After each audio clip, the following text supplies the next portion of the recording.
conference is being recorded.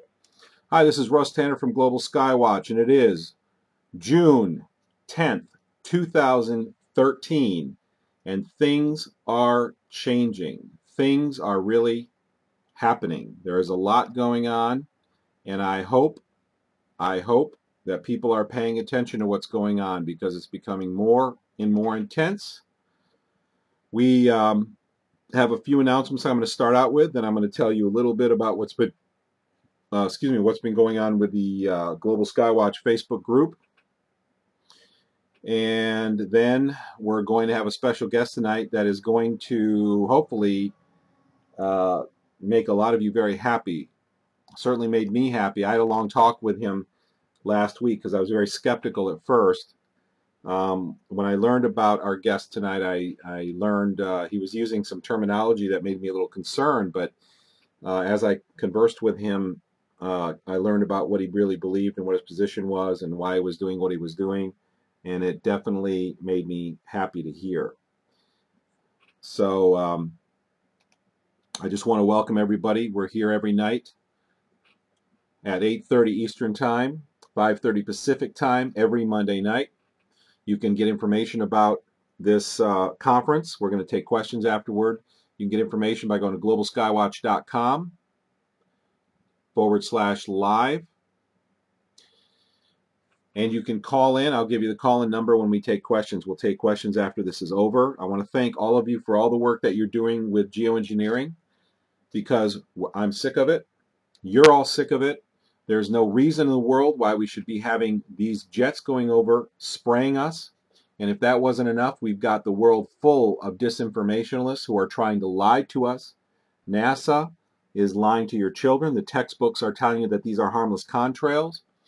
But me, as someone who can smell and taste them, I know I sound like a broken record to all our normal listeners, but to the new people, I can smell and taste these trails. They descend. They take a little while to descend, but when the particulates descend, it only takes 60 to 120 seconds before they go to full intensity. And let me tell you, it is horrible. And there are many different types. There's at least 8 different types that I've identified. The most recent one is I'm calling the burnt rubber type because it actually smells kind of like burnt rubber, gives me a inflammation in my joints and a headache, and it irritates my sinuses. I don't know what's in these things. I know some of them must contain aluminum and barium because water tests around the world show elevated aluminum and barium. 50 micrograms of aluminum in drinking water is the EPA MCL, maximum contaminant level. The test we did for aluminum in the rainwater here, right here, outside Bangor, Maine, 300 micrograms per cubic liter. 300. The rainwater is poisonous. It's not safe to drink. That's how serious this is. It's changing the pH of the soils. It's killing the plants. It's killing the trees. We're getting reports all over of trees, plants, gardens, insects, and animals dying all over the place. Populations are down. Fertility is down. We're in big trouble. We've got a big problem, and I am no longer going to try to be too polite about this, although I will always try to be polite. But I'm not going to be as gentle as I've been in the past because what we're facing right now is unlike anything that we've ever faced in history. And for those people who are in denial about it, pretending this doesn't exist, letting people suffer, enjoying your cognitive dissonance while the rest of us suffer, while the world is dying and being destroyed by corruption unseen in world history, it is not worth it. Cognitive dissonance and pretending this stuff isn't happening is not worth it. Enough of my ranting. Let me get on with the announcements. A few things I want to mention. I say this every week, but we have a project called Geoengineering. The website's being updated weekly. Some improvements were made this past weekend on geoengineering.com. We're making it look a little better. We're adding information, but it's designed to be a very simple website. It has both the videos, why in the world are they spraying, and what in the world are they spraying. It has another wonderful 10-minute short video on the home page.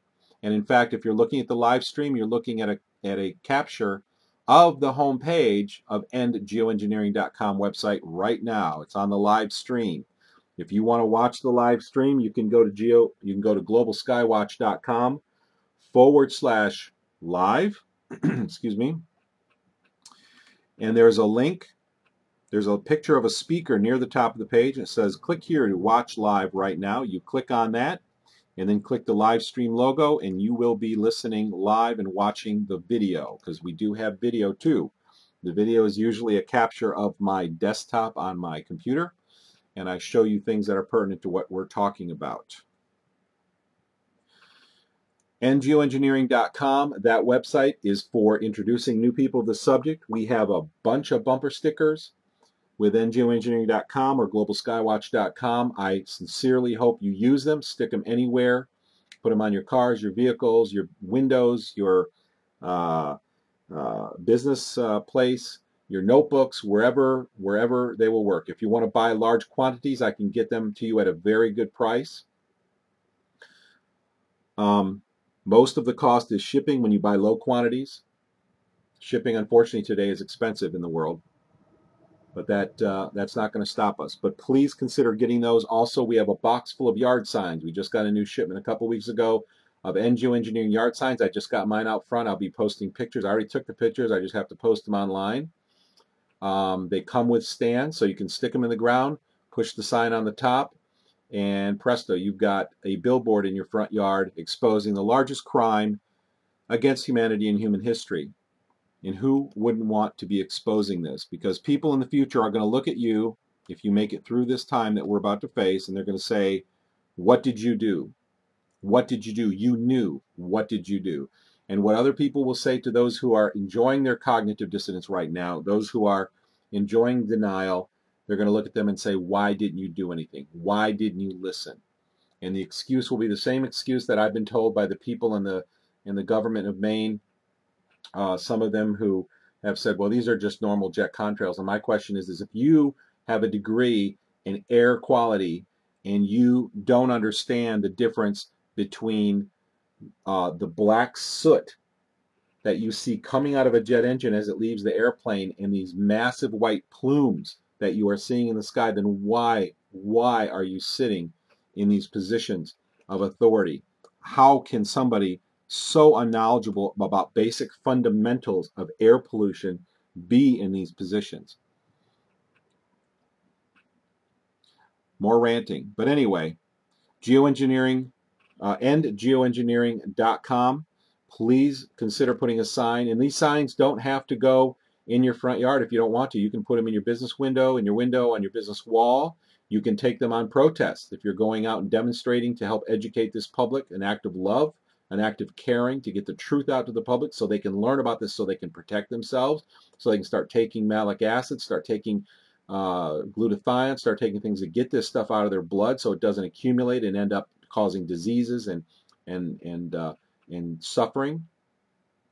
If you want to do that, then get an End Geoengineering sign and you can carry it with you. It's got nice big lettering, got the website spelled out in white. The background is a dark blue, and it's something you could even take on a protest with you. If you want a large number of these, I can get them to you for a very good price. Again, when you just buy one, most of the cost of the sign is shipping. Shipping, you have to have a box, then you have a PayPal fee.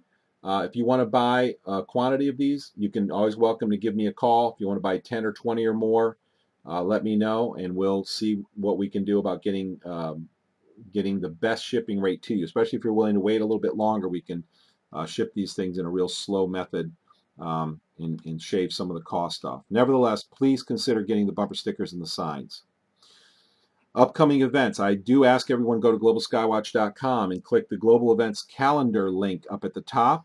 There are events coming in June, July, and August, and you don't want to miss them.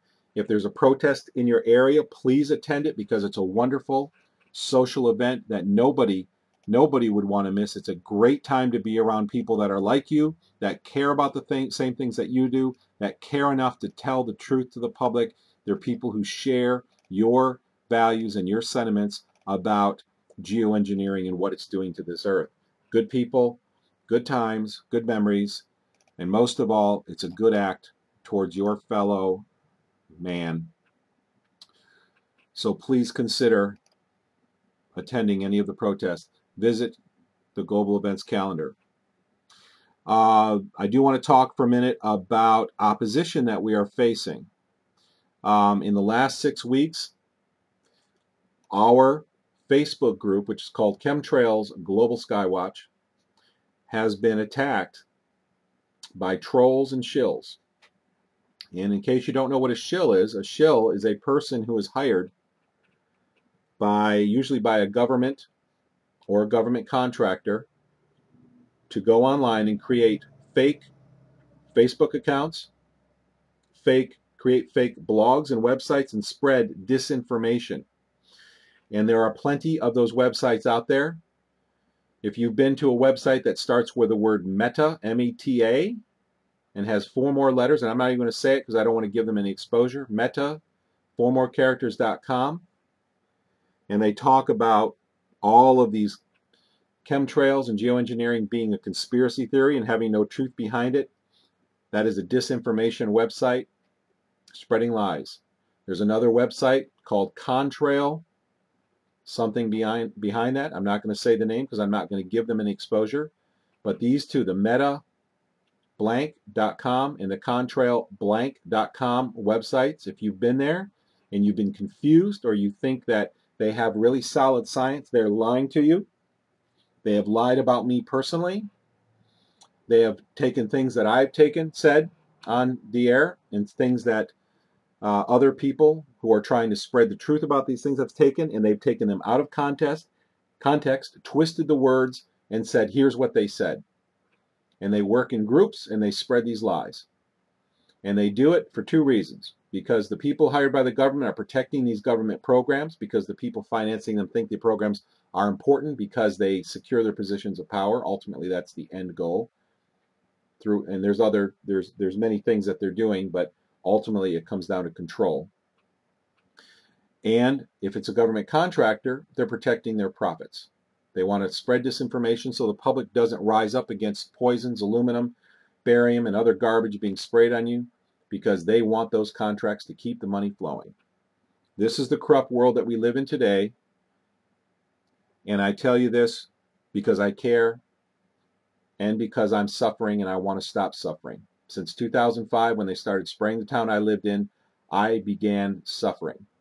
I smell it, I taste it, I've met many countless people who do as well, and it's got to stop. On Facebook, we've been attacked by countless shills in the last 6 weeks. Our group has been growing for the last 2 months at an unprecedented rate. We now have over 7,000 members in our group, our Facebook group, and I believe that that's the reason we're under attack. A lot of people are finding out we're gaining we're gaining over 100 members a day right now. And the powers that be don't like that, because the public is waking up. And the faster the public wakes up, the sooner these programs are shut down, the sooner these government contracts, these military contracts stop flowing the money, and the sooner people start getting healthy again, so they're not being exposed to all of these horrible things that are in the air that I can smell and taste. So what I want to ask of you is that if you're listening to this and you do have a little bit of time, I want to get a small group of people together. Like I said, we have 100 people a day joining our Facebook group, which is doing a great job of getting information out. A lot of wonderful people in that group. But when a shill gets on there, they create dissension. They start being rude. Don't let it bother you if you're on the group. We will weed them out. But I do need your help. Please contact me if you wouldn't mind. We'll get on the phone. We'll do a little training session with a group of us. And I need help vetting new members. We need to search their profiles and make sure that they aren't shills. We need to make sure they're good, legitimate people who want to know information about this subject. And that's called vetting. And I need help with the vetting process. It's a lot of work for me to vet 100 people a day and try to run a business at the same time and do all the other things, answer email, and all the other things that I have to do to keep this up. It's too much work for one person. So if you're interested, please go to globalskywatch.com and send me an email, russ@globalskywatch.com, Russ with 2 S's. And I really appreciate your help. We have a lot of great people. These people are great people who are helping us out already, who are putting their time on the line to open the eyes of the public. So much I could go on talking about, but those are the most important things I want to cover. Please check our global events calendar. You can find that link at the top of the Global Skywatch website, globalskywatch.com. Click the link for the global events calendar and keep an eye. If you have an event coming up, post it in there. I expose those items that are in the global events calendar almost on a daily basis to thousands of people. So if you want wide coverage, put your event in the global events calendar so it can get exposed to the maximum number of people. Please do that. If you don't know how to do it, I actually made a video that shows you step by step how to do it. If you have a problem and it doesn't work for you, then please let me know and I'll be more than happy to help you with that process. All right, we're ready for our guest who just Skyped me. Are you on the line? Hi, Ross. Hi, how are you doing? Yeah, I'm doing fine, and you? Well, good, good. Your timing is good. I was just about to call you. I want to Okay, make I wasn't sure if I was too early or if I should wait. No, you did very well. You did well. Let me give you a little proper introduction, if I may. Yeah, of course. I Thanks. want to let me read your bio to everybody who's listening. We got people on live stream. We've got people on our live conference, and I want you all to hear. This man is doing some very important work, and I did talk to him this week and found out more about what he's doing, and I'm very interested, and I think you will be as well. I hope I say your name right. Matthias Hancke? Yeah, Matthias, that's right, yeah. Matthias, and how do you say your last name? Matthias Hancke. Hancke. Matthias Hancke. Yes. Okay, Yeah, let me read Matthias's bio so you can all know who we're talking to today. And I lost your bio. Wow. I can't believe it. I had it right here, and it is not here, and I am so sorry about that. That's no problem. I don't give up easy, though. Give me a second. This is live internet radio, so, you know, you never know what's going to happen. Where did it go? Where did it go? My gosh, I had it. Oh, you know what? You know what? I think it's on this other page. I'm not giving up yet, so hang with me. Hang with me. Yes. Okay, well, you know, let me see here. Let me see. I think I can do it. I think. There we go. Matthias Hancke Yes. was born January 1980 in Brig, Switzerland, and lived from 1997 till 1998 in the USA in Northville, Michigan. He studied history, media science, and anthropology, focusing on movie making at the University of Bern. From 2009 on, he has worked on his first professional movie, Overcast. In 2010, he won an award for his short film, Unknown. Particular interests: film, documentaries, persistent contrails. Now, don't be put off by that term, my friends. When I first read his, this is why I talked to him this week, because not many people use the term persistent contrails, but we're going to talk about that in a minute. I don't like using that term myself, but we're going to explain that in a minute. Climate science, the weather, cirrus clouds, music, art, philosophy, investigative journalism, music, tennis, skiing, snowboarding, walking in the mountains, spirituality, and nature. Sounds like you're a busy man, Matthias. Yeah, I think that you can say that. That's right. Well, good. I tell you what. Why don't you fill in the blanks a little bit and tell everybody about yourself. What would you like people to know about you and your work? Yes, thanks, Ross, to be on the show here, and welcome all listeners. Right now it's 2:45 a.m. in the morning, so I'm prepared and I got up, so I'm happy about that. You know, I started with this movie 4 years ago, and I actually, you know, in 2007, I saw for the first time the whole sky was clouded with these chemtrails, and then I got in. I was Googling in the internet, and then I was coming to all these chemtrail sites, and was very interesting to me, because at this time, you know, I thought something is not normal. But then I realized, you know, that there are a lot of indication, but there are not many clear proofs, you know. So what I try to do is, you know, to seriously cover this phenomenon, and I really, you know, wanted to know, is there something going on or not? And, you know, that's why we made some special investigation for the movie. And, you know, I think after all this year investigating very hard, and I met some of the most influential chemtrail activists in the field. We were also in the States, you know, I met, for example, Rosalind Patterson, and she was very active, and I knew the work from Clifford Carnicom as well. And then lately, 2 years ago, I met Mike Murphy, who was doing the 2 documentaries, which were very important, you know, to make the phenomenon well known all over the world. You know, there was, I think, a big progress in the whole activism. And, you know, the problem, I think, is that scientific institution, you know, they don't do the investigations, you know. Government agency, the media, politicians, they all refer to the big scientific institution, which are NASA.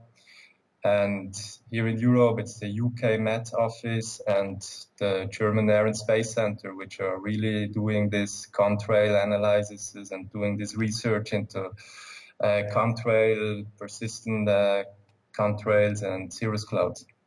So I ask myself, why is there no investigation when there are many people concerned about it, and there are more and more people? And, you know, most national environmental agency here in Switzerland or in Germany or in England or in other countries, you know, they have been overwhelmed with requests of concerned citizens in the last years, but they are not taken serious. So, you know, I think it's time to really get some solid proof, you know, to challenge the scientific institutions, so that this issue, you know, is taken seriously, and that there is a broader public debate about it. And, you know, with my movie, I really try to make a little contribution to reach this goal, and to push the whole issue a step forward. Excellent. Well, okay. So I really appreciate what you're doing, and like I told everybody a minute ago, you and I had a long discussion this past week, or actually, I think it was the week before. Boy, time is really flying for me. It's just crazy. I don't remember either. Yeah, it's the days are just unbelievable, especially with all these trolls that have been attacking the Facebook group. I've been so busy dealing with all that, but that's fine. You know, whatever. We'll work through that. We'll get some volunteers. But anyway, so we talked about this, and I want to get right down to some details. The movie that you're looking to make is called Overcast. You said that you do have people in Switzerland who are interested in this subject. I mean, some people in the public, right, are interested in this, but the lawmakers, and I hate calling them lawmakers because they you know, but the public servants really aren't taking this seriously. Is that right so far? You know, there are many many concerned people who are taking that serious, but it's actually, you know, Switzerland is a very good example, because it's very small, you know, and so it's kind of easier to get to the decisions makers. You know, for example, I could talk to the general of the Swiss Air Force. We even have a Swiss Air Force. So, you know, in other countries, it might be harder to get to these informations. And it's a very good example, because you can see that many people in the agencies, you know, they just refer to the results of the big scientific institutions, and they say, yeah, well, they didn't find anything, you know, they made this analyses and they didn't find anything, so why should we, you know, get active? Why should we do something? And, you know, there are some politicians which are, they are aware of the whole chemtrail issue. They're also aware of geoengineering, but, you know, politically there hasn't been much progress. And, you know, professors from the established universities, they know about geoengineering, but I had the impression that many scientists, you know, they're so into their little area that they don't really know much about other backgrounds. And I think it's important, you know, to also inform them, and then something can happen, I think. Yeah. Okay. Well, you know, when you were talking about what you've done a little bit ago, you've been around. I mean, you talked to Michael Murphy, who made What in the World Are They Spraying? Why in the World Are They Spraying? You've spoken to Clifford Carnicom. You've talked to Rosalind Peters. Unfortunately, I didn't talk to Clifford Carnicom. I just, you know, studied his research. And in the States, we actually we met Rosalind Patterson, then Alan Bachman, he's a friend of her, and then Tim Johnson.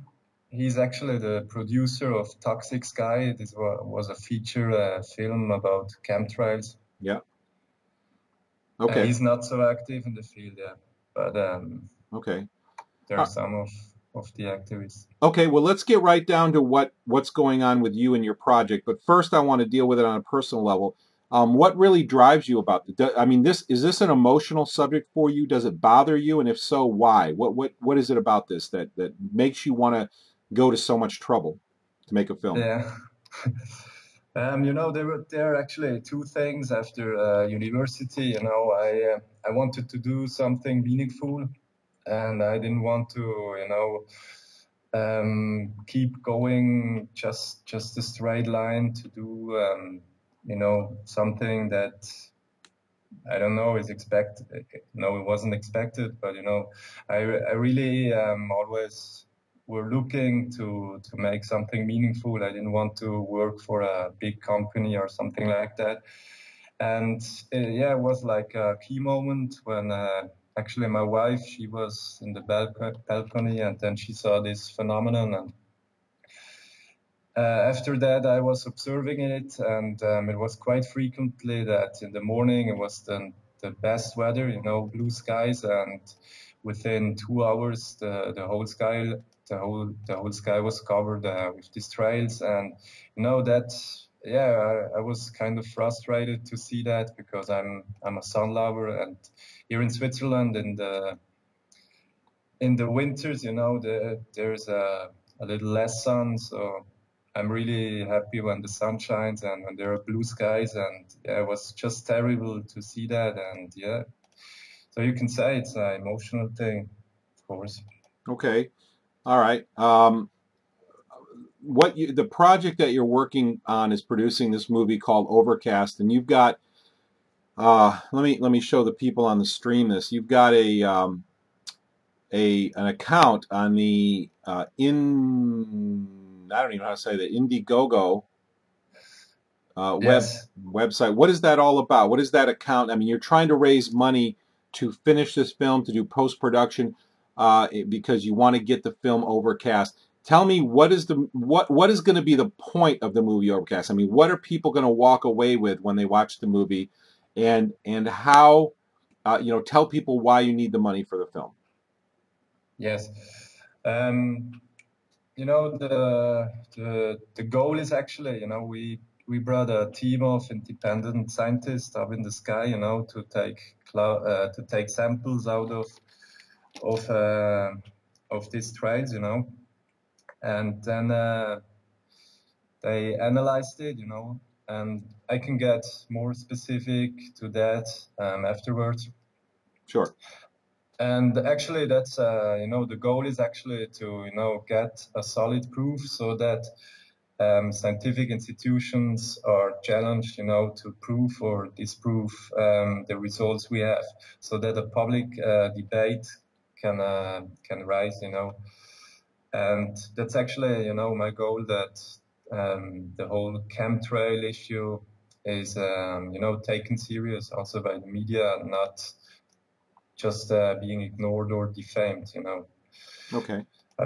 That's the first point. And it was very hard for the movie to get money from official side. We actually didn't get much money from official side, actually almost nothing. So actually all the 4 years I didn't get any money for the work. Was passion, and I was very motivated, but sometimes it was hard, to finance the travelings. But it was, it was kind of higher guidance, because on every time we had just enough and just as much as we needed. But now for the post-production, it's important that we have some, that we can work with some professionals, because we have a lot of material. And so far we have a 90-minute rough cut, so it's pretty much done. But for the post-production and also for the last flight, we are dependent on some more money, so that we can finish the movie as soon as possible and bring it out, And therefore we have this crowdfunding campaign. It's on indiegogo.com/project/overcast. And the community, if they want to, they can contribute even $10. And I hope the campaign is now 10. It started 10 days ago, and we have reached 25% of the goal. So I hope it's keep going. Yeah, it looks like you've got $5,900. So you're about $6,000. Yes. So I checked it before. Yeah. Well, that's pretty good. That's pretty good. Now, the thing we've talked a lot first of all, before I forget, I want to thank you for getting up at 2:30 in the morning. I appreciate that. Thank you for inviting me. That's a pleasure for me. I first heard about what you were doing. I received some information and saw your project, and before I even called you, I read everything on this Indiegogo website, because I wanted to know what you were all about, because I'm very skeptical of people these days. I'm very careful, because there's a lot of bad people out there who are trying to debunk what we're doing. They're trying to make it, they're trying to make it more difficult. Now, one thing I want to deal with before we get into details of what you're actually showing. I mean, I'm very excited about what you're doing, but let's get this out of the way. I know a lot of people have, now you spoke with Rosalind Peterson, right? Yeah, that's correct. Okay, now Rosalind Peterson, some of the people in this movement to expose geoengineering to the public have been a little unhappy with the fact that Rosalind Peterson calls these trails persistent contrails. And not everybody likes that. A lot of people say, well, persistent contrails is not a good term to use, because it sounds like you're saying they're condensation trails, which they are not condensation trails. So they don't like that. It's a term that I personally don't use myself either, but I don't. But if you listen to Rosalind Peterson give her talks, she's being very diplomatic, and her conclusions are that these planes are spraying metals. And contrary to what some people have said, there's been debunkers going around from these websites I mentioned before you came on. There's been debunkers and other places, not just these horrible websites, but debunkers who've gone around and said, "Oh, she never concludes that these are anything but contrails," and that's absolutely untrue. If you listen to her videos, she correlates the spraying events with the appearance of metal on the ground in their tests. And that is one of the most important things. That's very, very important, that the spray events correlate to the appearance of metal on the ground. And that's important. And she comes to that conclusion, and she talks about it. And you got to listen to her whole speech, because she's very diplomatic, and she explains things very methodically, which is good. but that's very good, important information. So let me ask you, why did you choose to call them persistent contrails? Yeah, that's a good question. And first, I want to say, you know, I met Rosalind, and I really was impressed how active she was. And I mean, she's really good in researching. You know, she's every day she's making research. And what I thought it's very, I liked it that, you know, she also looks at the scientific point of view.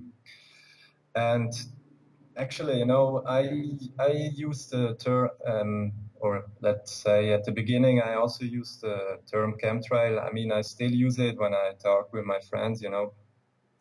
But I decided to also use the term persistent contrail when I, you know, talk with scientists and or official persons, because I realized when I wrote emails, you know, to get an interview meeting with some scientists or other people, you know, when I mentioned the term chemtrail, you know, people were very skeptic and they thought, oh no, you know, don't talk about that.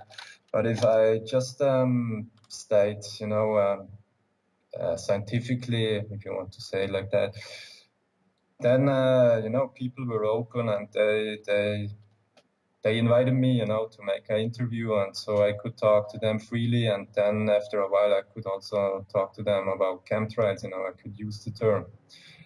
But I think for me, yeah, it was good, you know, to get in touch also with all the scientists I interviewed. So I think it was, you know, a lot easier for me to use the term persistent contrail than the term chemtrail. But I think. I mean, I can understand the whole emotion, you know, it's a very emotional topic. And I can understand people that they get upset or they think something is not good if people talk about persistent contrail or chemtrail. But I think it's important, you know, if we really want to bring this to a public debate. At the beginning, I think it's important that we speak the same language, you know.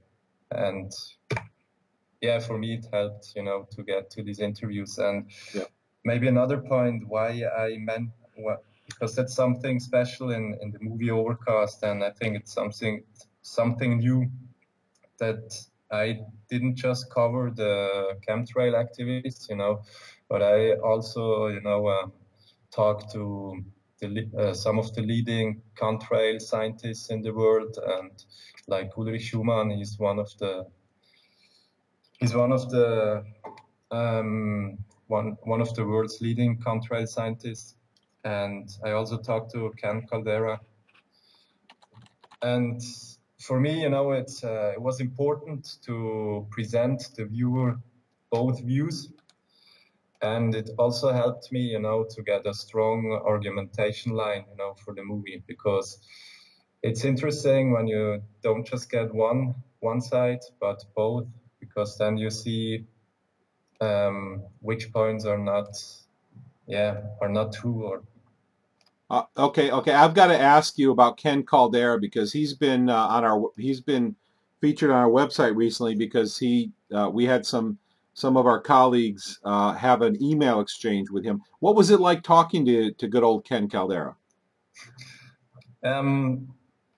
So he invited us to his house in somewhere in San Francisco, and you know, I was actually impressed. He was a very kind person, like talking to him, and I was positively surprised that he actually was much more open than scientists over here in Europe, you know. Like scientists in Europe, you know, they're very careful and they just keep on the scientific basis, and they don't, you know, there's nothing personal, no personal opinions, you know, because they are all afraid that they could say something wrong.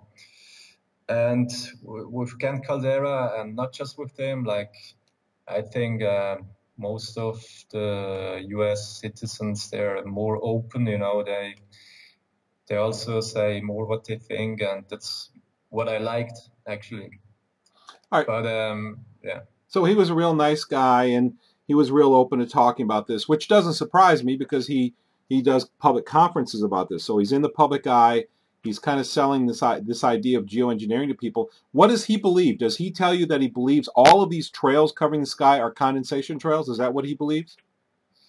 He didn't believe in the chemtrail. He told me like he worked for Edward Teller back then, and they tried to get money for geoengineering from the government, but he told me that Edward Teller, he didn't get any money from the government, to push his plans, and that's why he thinks that there is nothing going on in government. But All right, I mean, it's clear that he won't say everything. I don't know, but okay. I'm pretty sure that. Well, I don't know how much he knows, but all right. Well, without stepping on any toes, what do you think he's being honest? Like I didn't have the feeling that he was lying to me. Like I had other interviews where I could clearly see that people are lying. Yeah. But he was as soon as we talked about that, he was very careful and he didn't say much. So he didn't have to lie. Actually, he just said what he thinks, and he told me, he worked for the National Lawrence Livermore Laboratories, and that he didn't have a clearance number to the inner circles of knowledge, So. Yeah. Okay. Well, what about you? Let me ask you about this. I mean, I have been a sky watcher all my life. Now, I have watched the sky. I used to collect pictures of rockets, jets, military and commercial jets. I mean, the sky was my favorite thing. I used to love astronomy. I used to know, I mean, when I was in sixth grade, I could name the planets, tell you many of their moons. I could tell you how far some of the planets were from the sun. I could tell you the spacecraft, the Mariner spacecraft, one of the most famous, and what it did and what it had. And I wrote reports on this stuff. I mean, I was always watching the sky, always interested in flight and space travel. Is really one of the coolest, and I still think is one of the coolest subjects out there. In my experience, I've never seen a trail come out of a jet engine. Never seen a trail in all my life watching the sky. I took flight lessons. I lived on military bases. I've traveled the United States. I used to fly every year up the East Coast from Florida to New York State, Western New York State, Buffalo area. And used to stay in Angola, if anybody knows where that is. Used to stay in Angola and go to Evans Angola Park, if anybody knows where that is, and go swimming in Lake Erie. And used to go up there and visit relatives every year for about 3 weeks. So I flew every year. I drove across the United States, watched the sky. Many of my family members have jumped out of skydived. I used to go to Zephyr Hills. There's a big drop zone in Zephyr Hills, and a drop zone is a place where people go skydive. So it's a big, huge, clear area where people can land, basically, and they have all the facilities for small planes to take off. So I've gone up with them. I took flight lessons. Our family owned 2 small planes, so on and so forth and so forth. And all that, I've never seen a trail come out of a jet engine. What is your personal feeling? What do you think about all this? I mean, are these metallic trails, or are these condensation, or what do you think this is all about? Yeah, when I had the same experience. I was growing up in the southern part of Switzerland. It's in a valley surrounded by mountains. It's a very beautiful area, and I couldn't remember to see, as you said. I mean, I saw some contrails, but some short contrails, but I never, I cannot remember myself that I was seeing such trails in the sky, that cover the whole sky. So that's why I was so, surprised when I saw that, and also kind of frustrated, to see that, because I had the feeling, that I've never seen it before, but in Switzerland, all started about at 2003. So some year later than in the States. And I don't know, I thought that I'm, watching the sky, and I don't know how often it happened, from 2003 to 2007. But yeah, it was in 2007 I realized really that it's terrible, and therefore, for me it was at the beginning it was clear to me that this can't be normal, but as I said, for me it wasn't enough. I really wanted to get real proof for that, to have something concrete. And there are still, many people, when I make them aware, of the sky, and I tell them, watch this. This is actually all man-made from planes. Then people say, oh yeah, they never see it, and that's kind of strange. So for me personally, I think there's something going on, but there needs to be some solid proof. I mean, there are tons of indications, and it's a fact that the technology is already in place. We don't have to discuss about that. So actually we had enough indication, as you know as well, to to challenge the scientific institutions, and that's what I cannot understand, and that what makes the speculation rise. I mean, it's not a wonder that so many speculations are around, because from official side they don't take it serious, and I mean that's just not scientific what they do. Well, for the new people who are listening in, I just want to say that I am among a group of people, and a lot of us have contact with each other, that have a very sensitive sense of taste and smell. And I actually taste and smell the trails when they descend on us. And I have never, ever experienced anything like this in my life. This all started for me in 2005. I did have an experience with the spraying in 2003 in Yosemite at El Capitan, at the big rock out there in Yosemite. And I got sick that night with I had terrible flu symptoms. But aside from that one event, when I saw these trails in the sky, and I was sitting here wondering, what is that? And I've got pictures of it, because I was doing time-lapse photography of the moon, which had Mars next to it. Anyway, that's 2003. But 2005 it started. One thing I want to share with you, I didn't share this with you when we were talking before, is that what I saw happen twice taught me that the short trails that they're spraying today, the short trails we're seeing, are also chemtrails. And I'll tell you what happened.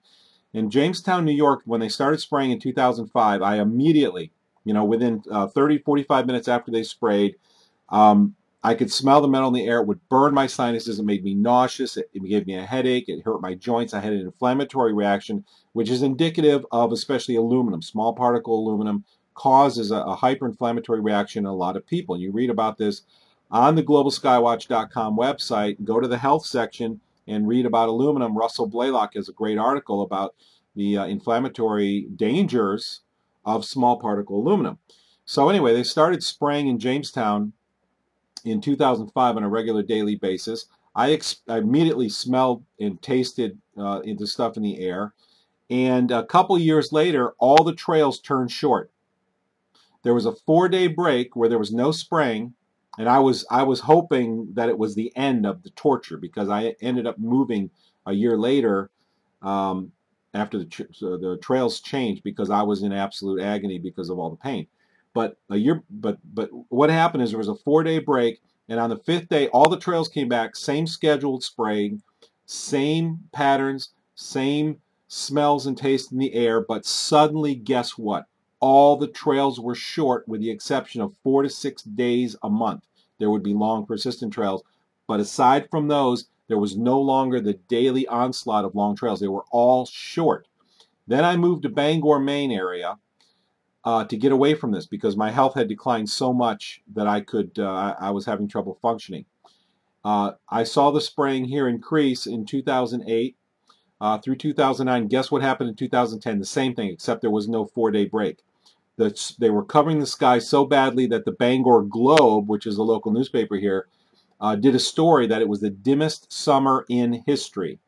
And of course, they're saying it's weird weather. It had nothing to do with weather. I was taking time-lapse photography of the sky at the time, and the planes were covering the sky with these chemical aerosols. And that's what was causing the dimming every single day. In 2010, it all changed. In 2010, two things happened. First thing happened is overnight, all the trails went from long to short.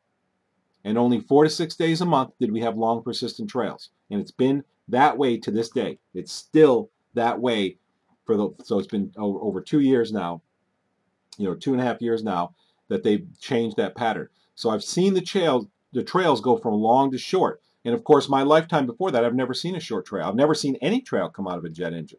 And I know that before they start these kind of programs, that they test them for decades. So I've met a few people, and you're one of them, because you say that when you were younger, you saw the short trails. And my thought is this, and I want everybody to think about this. Okay, and I'd like to put together a study group. Let's ask ourselves, at that altitude, how much does the atmosphere really change from day to day? I mean, when you're, a lot of people, and the people who say they saw them usually saw them at higher altitudes, the short trails, before the year 2000. And we know they've been spraying for a long time in certain areas, and I think they've been doing testing. What we need to do is find out how much does the atmosphere really change? Because, of course, the disinformation that comes down the line is that, oh, well, you'll see contrails on days when the temperature is such and such and the humidity is such and such. It's got to be cold enough below. Now they're saying below 40. It used to be below 70 degrees on their website, but they changed it. Yeah, right. And then the humidity has to be above 70%, which I believe is an extremely rare condition, which is why nobody would ever see trails come out of jet engines. But if you really did a study at what you're seeing, what the temperature conditions are at those altitudes, I have no doubt that you would find that there's no correlation between the appearance of the trails and the weather. It has nothing to do with that because they're not caused by the weather.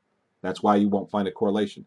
But that's my observances that I've seen. I've seen these long trails turn into short trails, and now almost all the trails we see are short, and the planes in 2010, not only did they go short, but now half of the flights have gone to a significantly higher altitude, so they're much harder to see. You have to stand outside and look for them in the sky. Not all days. Some days they still fly lower, but they've gone higher. So we've seen this obvious attempt to hide this from the public because they were assaulting the sky to absolute overcast on a daily basis, and they changed to these non-persistent trails, and now they only have the persistent trails about maybe 6 days a month, 4 days a month.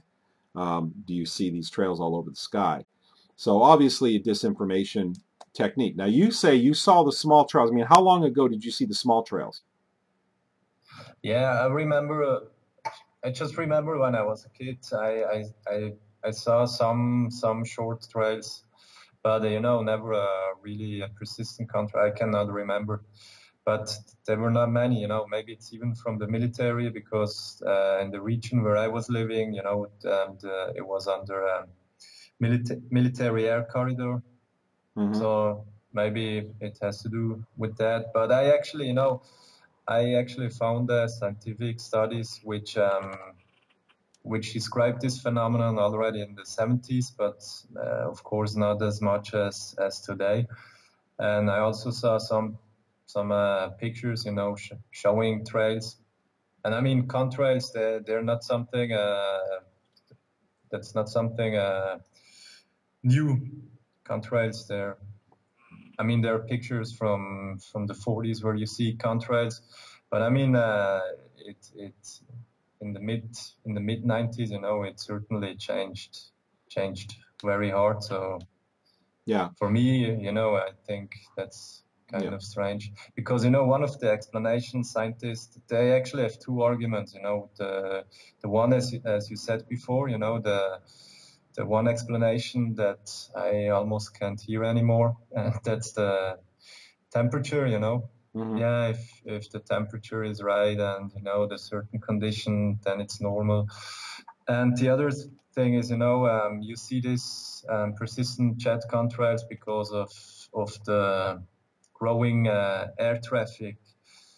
But this, I mean, so some of that explanations might be true, but I mean, and I think it's strange that in the mid-90s or here in Switzerland at the beginning of the new millennium, that all of a sudden there was a break in growing in the growing flight traffic, and all of a sudden you see these trails, and before not as much. So for me, I think it's half-half.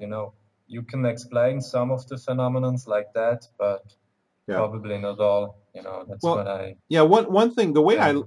I look at it, Matthias, is that I know that the logistics behind a project like this, and everybody please hang on because we're about to learn about this movie a little bit. I want to delve into this movie, so please don't go anywhere. And before I even get on to what I'm about to say, I want to tell everybody we're going to take questions in just a minute. So the phone number to call in is 559-726-1300, and I'm going to paste that into the chat room so you can see it there. It's 559-726-1300, and the access code is 156230. I'm going to turn on, when you call in the call-in number, I'm going to turn on the Q&A queue so you can press *6 on your phone and you can ask a question. Q&A session started. Q&A session is now on, so call that number that I just pasted in the chat room, which is 559-726-1300, access code 156230, and dial *6 on your phone, and you'll be entered into the Q&A queue to ask a question of Matthias. One thing I wanted to say, Matthias, is that I know that this is a logistical nightmare. I want to get more into your movie in a second, but I know we're talking about these non-persistent trails. There's a point I want to make is that it's a logistical nightmare to do a project of this size, and it's a logistical nightmare because you need pumps, you need tanks. You need a way to get the material on the planes. You need pumps that can handle that viscosity of liquid at the right time. You need electrical control systems to turn the pumps on and off. You need to be able to load the tanks, the pumps, and this stuff is very heavy stuff, onto the plane. So you probably need rail-mounted systems that will go onto the floor or something. You've got to have some kind of efficient logistical way of getting this stuff on and off the plane. You've got to have maintenance capabilities. You've got to have, you've got to manufacture all of this powdered barium and aluminum. And of course, I ask people to look, if you want to learn more about the powders that are being used, or you want to hear a whistleblower, go to globalskywatch.com, and at the menu at the top, click on Special Features, and then click on the link that says, let me find what it says. I want to read it to you just right. Because we have it's a whistleblower, Kristen Megan, who saw the powdered metals, barium and aluminum. She specifically mentions in an interview being brought onto Air Force bases, and the manufacturers were not named on the material safety data sheets, which was highly unusual. That was unheard of. You have to have the manufacturers on the MSDS sheets, and they weren't, so that caught her attention. So anyway, so you've got to have these metals manufactured. Here's the logistical nightmare. You've got to be able to pump these powdered metals. You've got to be able to disperse them. You've got to run pipes out to the engines to pump them into the engines. And of course, there's patents showing that you can you can pump these fine particle metals into engines that does not damage the engine. So it's a very valid patented dispersal method. So this is such a logistical nightmare to do this, that they have to not only plan this stuff years in advance, you have to design the equipment to do it, you have to hire and train the personnel to do it, you have to test and debug the problems you run into. So all of this means that this stuff has to be done many years in advance before you do it globally. Probably 20 years, if not 30 years, you're going to be building you have your engineers designing the equipment, then you're going to start testing your first things. You want to learn how this stuff disperses. How much do you need? What kind of tanks? You don't want the metals interacting improperly. You've got to have the pipes and the fittings all done just right. You've got to have electrical control systems. Then you do it on a little bit larger scale, and you so it's just a logistical nightmare, which requires many years of debugging, design work, and logistical coordination, which is why I believe this stuff was done so much longer. And I think that if people were seeing short trails coming out of jets in the air in the 80s or the 70s, I think in all likelihood those were initial tests that were done probably over populated areas, because first of all they like making people sick because it's profitable for the industries that they control, but also because it was a way to get people used to the idea of seeing trails coming out of jets kind of in a slow, gradual way, which is the way that they always work. The thing that makes me curious is jet engines have not changed that much over the years. The jet engines that are on these jets last a long time. And the design, the way that they work is not changed. So a lot of people say, oh, the jet engines are different, the flight patterns are different. That's just ridiculous. So I think a lot of it has to do with that. I do know that there are pictures from the 40s and 50s of trails coming out of not only jets, and there's only a few of them that I've seen, and I've collected pictures, and I mean, there's a handful of them, and the other tens of thousands there aren't any trails. But there are a couple engines that used water injection so that the jets could take off. They would inject water into the jets, and then that extra mass coming out of the jet would create more thrust, so they didn't need as long of a runway. They could get airborne quicker, and then they would dump the water in the air. They dump it because they don't want the extra weight, because that makes you require more fuel and makes you heavier, of course. So didn't mean to go into a long explanation of this, but when we really look at the logistics behind something like this, it just must have been many, many years in the making. Does that make sense? I mean, what do you think of that, Matthias?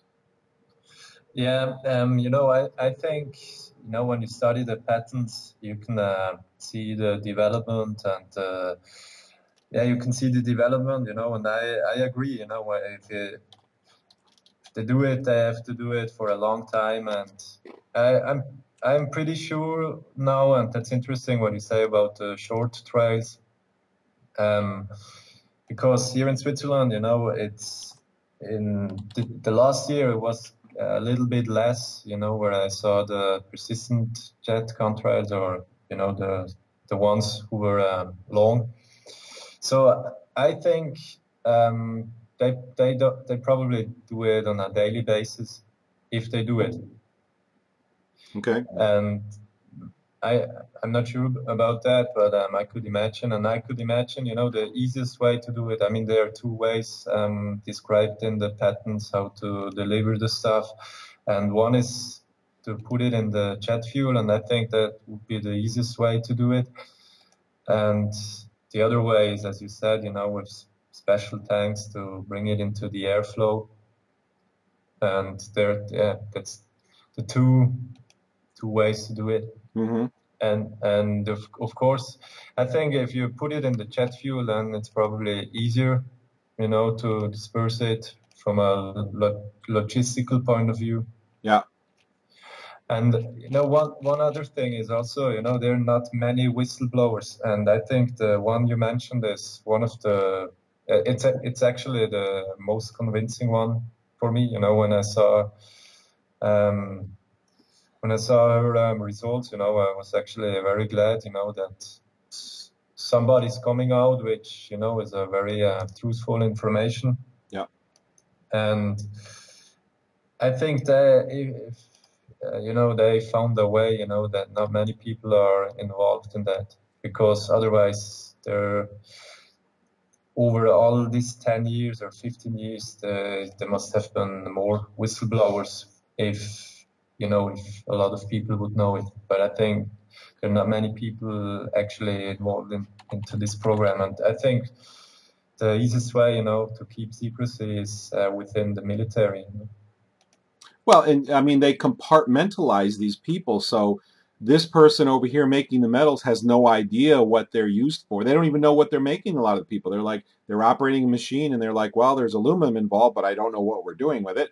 And then these people are transporting stuff in their trucks and they don't know what they're transporting, or if they do, who knows if the manifests are accurate or or have some special privilege. I mean, I don't know how this works, but I know that compartmentalization can keep a lot of people in the dark. So a lot of people have used that argument and said, hey, people would know, whistleblowers would come out. No, they wouldn't. It's scary, and very few people have enough of the big picture. And even Christian Megan, I've listened to all her interviews that I'm aware of, and she even says, I mean, she thought it was a conspiracy at first, conspiracy theory. She was laughing about it, and it wasn't until she actually saw the MSDS sheets without the manufacturers, and then she started seeing these trails in the sky that were over her house, and knew that this stuff didn't make sense. And it took a lot. I mean, she's someone who was on the inside, and it even took her a while to put the pieces together because even she was kind of compartmentalized. You know what I mean? Yeah, that's right. That's the need to know, principle. You just need to know and not much more. Exactly. Well, let me ask you this, because everybody, everybody is wanting to know what you did in this experiment, and we got a lot of people listening online right now, and I want to invite you. We got someone in the queue, but if you've got a question, call the phone number that I posted and press *6 on your phone, and you'll be able to ask Matthias a question in just a second. I appreciate the work that you're doing, Matthias, and I know that I was skeptical at first. I wanted to talk to you first because you did use that term, persistent contrails, which most people don't like that term, but it's okay. I understand it got the doors open for you. It allowed you to get those interviews. It allowed you to talk to people that you wanted to talk. It sounds like you're trying to do a fair scientific evaluation. But let's get down to the brass tacks right now. You guys have done some of your experimentation so far, haven't you? Some of it's done, isn't it? Yeah, actually, we were twice up in the sky, and the first time was in October 2009, and we made it, to fly directly into a man-made cloud, and this was like this was a chemtrail, a persistent trail, and you flew into this trail that you knew was man-made, that came out of a jet, right? Yes, that's correct. Okay. Actually, it was one of the heaviest days that I have seen. So in the morning, the planes were flying crazy, and the whole sky was covered with trails. And then at lunchtime, we were up, to take the samples. And yeah, it was interesting, to have this perspective, to see it from above. And then in the first time, we used another method, and we had 2 gas bottles, and there was a vacuum on it. And when we were up in the man-made cloud, then we opened the vacuum, and the air got sucked into the bottle. Okay, let me explain this to everybody a little bit to make sure they understand. Yeah. So you have this mechanism that you built, and I'd love to talk about this in a second. And the way you have to draw the outside air, you can't just open the window and open up a bottle. It's not that simple when you're in a jet. It's complicated. So you've got this mechanism outside the jet, and you've got to get the air inside a container so you can test the air. So you had a vacuum in these bottles, and so that it would suck the outside air in on using this mechanism that was it mounted to a wing or what? Actually, it was a tube on the bottles, fixed on the bottle, and then the tube was fixed at the right wing, where you don't have any exhaust from the plane, and then when we opened the vacuum, it sucked the air through the tube into the bottles. And yeah, that was the first method we used. Okay, so did you go up when you went up in these? Did you go up with these flights, or were they other people doing it? I was always going up. The first time it was, just me, and there were like the scientists, that helped me to do it. And the second time, I went with a chemist, with this independent scientist, and they actually advised me how to do it, and they actually made up everything. So I actually was just the organizer, and the planner, you know, to make them do it. Okay. And Okay. yeah, the second time was, I think, was much better. Okay, but so you went up both times in the plane, and did you get footage of this? Were you taping this for the film? Yes, we were taping that for the film. That's correct. And the first time, the footages, I mean, they're not bad, but you know, when we are flying into the trailer, it was all white. You know, that was kind of disappointing. I thought you could see more, but you know, it was just the whole sky was covered. So, I mean, you can see, but it was not like that. That you know, you have a small trail and you can see how you fly in. But with the second time, you know, the footages were much better. Okay, so the first time you went up, it was like a real whiteout. You could not see much at all, but you did get a couple air samples using your bottle. You were taking video footage of the whole thing. This whole mechanism was mounted out on the wing. Did you say the right wing? Yeah, the right wing. Yeah. It was on the right wing, so you were videotaping this for your documentary, which I want to talk more about in a second. And did you, when you went through the trails, did you smell or taste anything different? I was kind of, you know, worried, you know, that I breathe all the air in, and I just actually I didn't taste so much, but when I landed, you know, I kind of felt dizzy. I don't know if it was because of the air pressure, but I kind felt a little bit dizzy, but I don't know if it was because of that. But yeah, I thought it's much worse, so I was happy that I was not contaminated by that. Okay. Actually, we had you know oxygen masks for this altitude, so maybe that was kind of protecting. Yeah, that makes sense. Okay, so you went up the first time, you had the vacuum bottles, you took samples. Now, did you have them tested right away?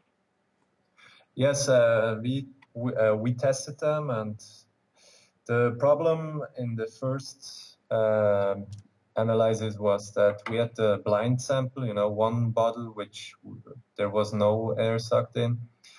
And then in the laboratory, you know, the scientists, they opened the vacuum not in the laboratory but outside, and that's probably why there was some aluminum and barium also in the bottle, you know. Okay, now this was the control, the one you opened, the one that had the vacuum on the ground level. That was your control, so you could compare the two, right? Yes, that's correct. And so the one that you opened on the ground even had a little bit of barium and aluminum, you said, when it was tested? Yes, that's right. Yeah. But you know, there was a problem because then in the blind sample we had also some aluminum, and that's why you know, it was scientifically not very usable because you know, then they say, yeah, well, it's in both bottles, you know, and so you cannot say it's clearly from up there. And What but can you you? know, we actually found in the first time 12 milligram of barium and 5 milligrams of aluminum, which was, I thought, a lot, you know. Okay, now which bottle was the? You said 12 of barium and 5 aluminum. Which bottle was that in? That was in the one that we, you know, opened up in the air. Okay, so you had 12 barium, 5 aluminum milligrams in the one you opened in the air. How much did you have on the one that opened in the ground? On the ground, it was about 2 and 5 on the 2 aluminum and 5 barium. Okay, so the one you opened. So it's less. So it's interesting, though. That's interesting because you did have more barium and aluminum, the one that you sampled in the air. That is interesting, right? Yeah, that's interesting. I mean, for me, you know, it was a confirmation that I'm on the right way, you know, so that I don't run after it, or that my efforts are not for nothing. And, you know, that made me actually to prepare even better for the second flight. Well, Matthias, honestly, I'll be honest with you, as somebody who tries to have a scientific mind, I've loved science all my life. It seems that you would expect to have some barium and aluminum anywhere you open a bottle where they're spraying, because this stuff, these small particles, float everywhere all the time. And as somebody who can smell and taste them, the air is never 100% clear. It never cleared. In the beginning, it did. For the first few years, it would completely clear out to the point where I couldn't smell and taste it. For the last several years, for at least 4 years now, I would say, it never. In fact, the last 4 years, I would say it'd clear out to the point where I couldn't smell and taste it maybe 4 times a year. In the last 2 years, it never does. Never. There's never a moment that there isn't some smell or taste of metal in the air regardless. So it really, to me, makes sense that even the control is going to have some barium and aluminum. And I will say this too as well, is that this is the same problem that we've had with mercury toxicity, is that people try to do controlled tests with mercury, and the problem is that mercury is everywhere, so they've contaminated the controls. And I've written articles about this, and so it just, when you contaminate everything, then it gets harder to come to conclusions. But you did find more. So that was the first trip up, right?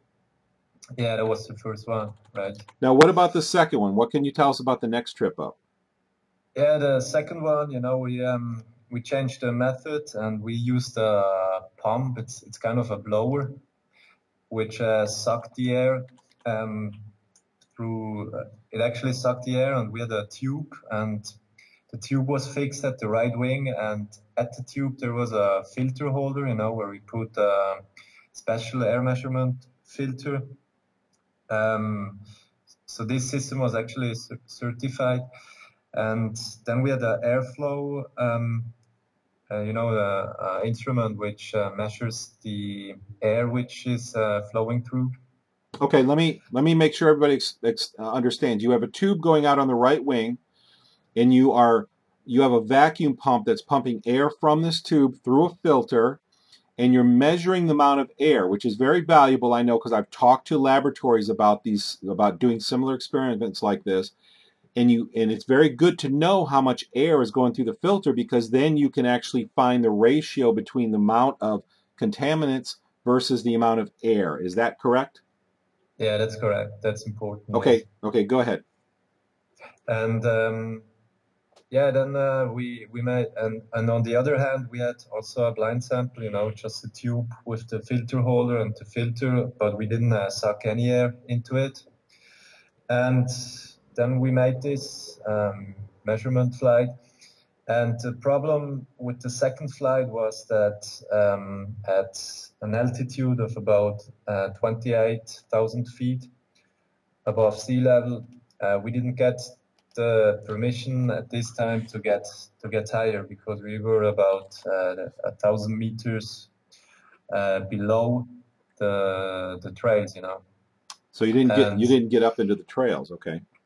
No, the second time. So that was kind of disappointing. And then, we had to decide if we take a sample anyways. And then we just had 5 minutes time, to do it. And during this time, in an altitude of 28,000 feet, we sucked 14 liters of air into through the filters, which is not much at all, And in the lab, there was 5 micrograms per 1,000 liters of barium, which was detected.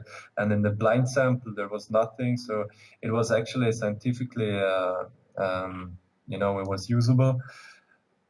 And the chemist actually said, if we have the ability, to suck about 50 liters through the filter, then the results would be much, much higher.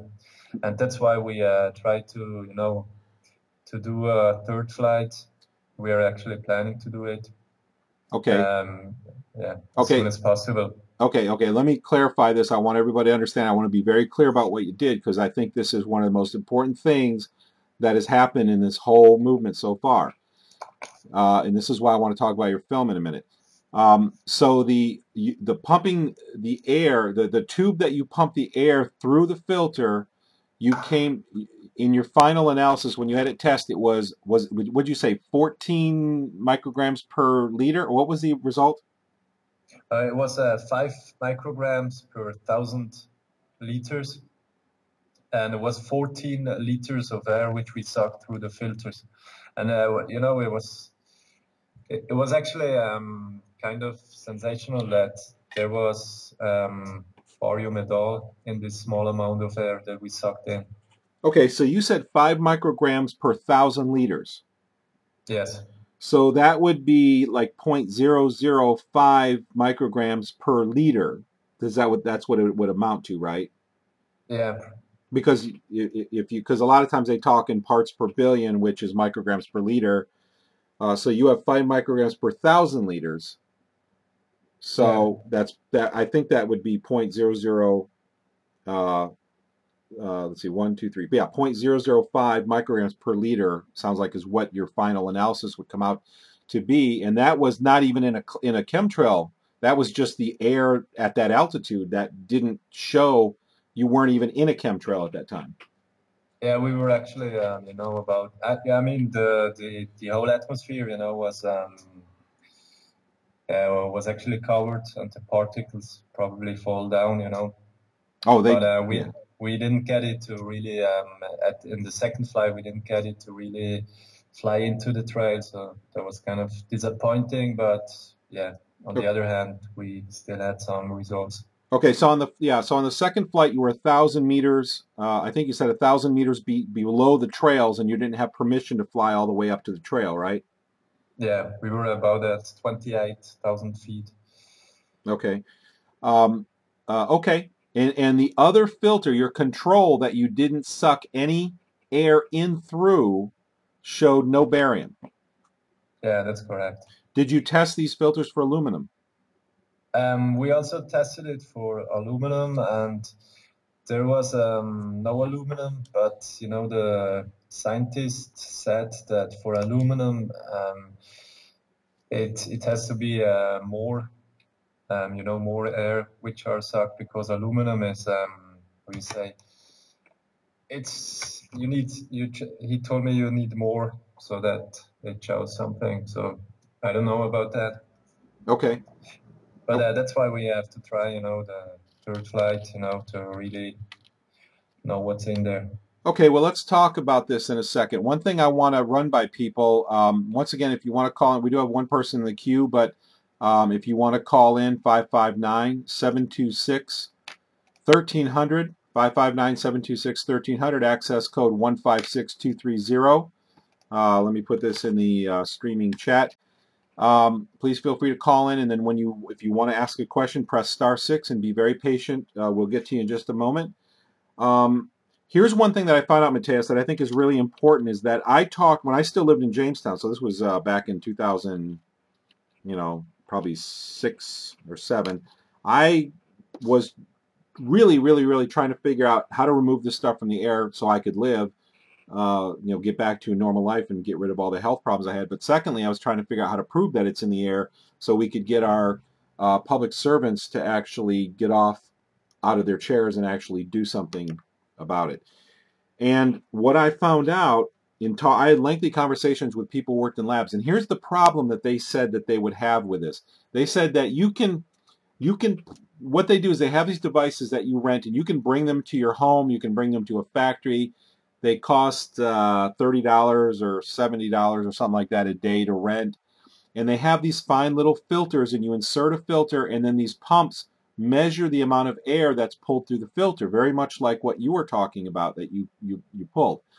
The guy, the technician or engineer that I was talking to said the problem you're going to have is that if you're dealing with particles that are below 3 microns, I believe he said, I don't recall exactly, I do have a lot of notes on this, but it might have been 3 microns. He said the problem is a lot of the particles below 3 microns, a significant percentage are going to pass right through the filter because they're too small to be caught by the filter. So do you know anything about how that will affect your experiment? Because let me say this before you answer that, is what I found is that I purchased a number of HEPA filters. One of them is in fact, probably the best commercial air filter device out there is made by IQ Air, which is a Swiss company. You still with me, Matthias? Yes, I'm still there. Okay. One of the best companies, and I've got 2 of these. Okay. Thank God for credit cards, right? They're not cheap. I bought them, tested them. They both have HEPA filters. One has carbon filter. They both have carbon filters, but completely different type of carbon filters. I've also bought an Allen Air, bought and tested other devices, wrote an article about all the devices I tested, and guess what? None of the HEPA filters remove the smell and taste of chemtrails from the air. They remove pollen, they remove dust, they remove odors. The air becomes so wonderfully clean, it's amazing. When I run these things in a small room, and I did this over and over again, all of this stuff would go away except the chemtrails. It did virtually nothing to change. A little bit of difference, a little bit. In one case, I felt like there was a component of the taste of one of the chemtrails that was reduced in one of the experiments, but none of these HEPA filters would hardly make a dent in the smell and the taste of the chemtrails that were in the air, not once. And so I think this is one difficulty that you face in doing a test like this, is that when you collect these particulates that you're passing through these filters, there's a chance that 50% or 80 or 90% of the particulates, because they're so small, are going through the filter, so aren't even going to show up. Is that a possibility, do you think? What do you think? Yeah, that's something that I was also confronted with, when I talked to the chemist in the lab, and then I actually got in contact with the scientists, the leading scientists, which are doing, the particulate matter analyses in Switzerland, and they recommended me a special filter that goes down to about 20 nanograms. But everything which is bigger than 20 nanogram, it can filter. But I mean, if you look at the patents, for example, in the amount of nanoparticles from barium in the jet fuel, for example, then it could be possible, that you lose a little bit. But these filters we use, they're going very down. Are these the same filters? So down to 20. Are you saying nanometers? You said nanograms, but you mean nanometers or? Nanometers, yeah. Sorry. Nanometers. Okay, so they went down to 20 nanometers, and you use these same super duper filters on both tests that you ran? Yes, they were the same. What kind of jet did you use when you went up to take these samples? Yeah, that's interesting. Actually, there are not many jets, that you can go up. The one we used was one for they use it for skydives, and we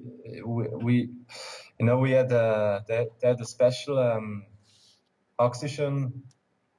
How you say? The plane had a special oxygen infrastructure, so we were directly linked to this oxygen mask, so we could go so high up. Otherwise, it would not have been possible. And if you don't use such a plane, another plane would have these compression rooms, then it's a lot more money. Okay, well yeah. Go ahead. Just the plane, is a Pilatus Porter, one of the safest planes in the world. Tell what type of plane is it again? What is it? It's Pilatus Porter. That's a Swiss company. Okay, all right, interesting. I would like when I post this video, anybody who's watching this, this video, even the information you've shared so far is going to be very valuable, I think. And you're releasing this information even before your video, so you're giving away little spoilers. So I appreciate that. That's really good. But I think this is going to help raise a lot of awareness about your video. And I understand what you're saying about the complications, because you go up that high, you've got to have oxygen, so you've got to have jets that have the oxygen. The bigger, the better jets are going to cost more money. So it's just not a matter of going up and taking a collection. It's a very complicated process that you thankfully have gone through the trouble of doing. You're going to go up again, right? You're going up again? Yeah, we were going up again because so far, we have some indications, but we really, need to confirm what we have. So far, we cannot say that we have a very hard proof. But I mean, it's you know, it's showing some results, and it's actually confirming what I'm doing, and I think we are on the right way. And yeah, hope we can do it twice. We have now the permission, everything, so I hope we can do it. And the other thing you mentioned, you know, I also asked the guys from the German Air and Space Centers why they didn't do the investigation, you know, and they said, yeah, it makes no sense to run after a fantasy, you know. And I told him, yeah, is there a possibility, you know, that they would do the testing for us? How much would that be, and would that be possible, you know? And they said, yeah, for $500,000, we would do it for you. So the joke is that they frequently make this testing. They have a big chat with, you know, all instruments in it, and it would be very easy for them, you know, to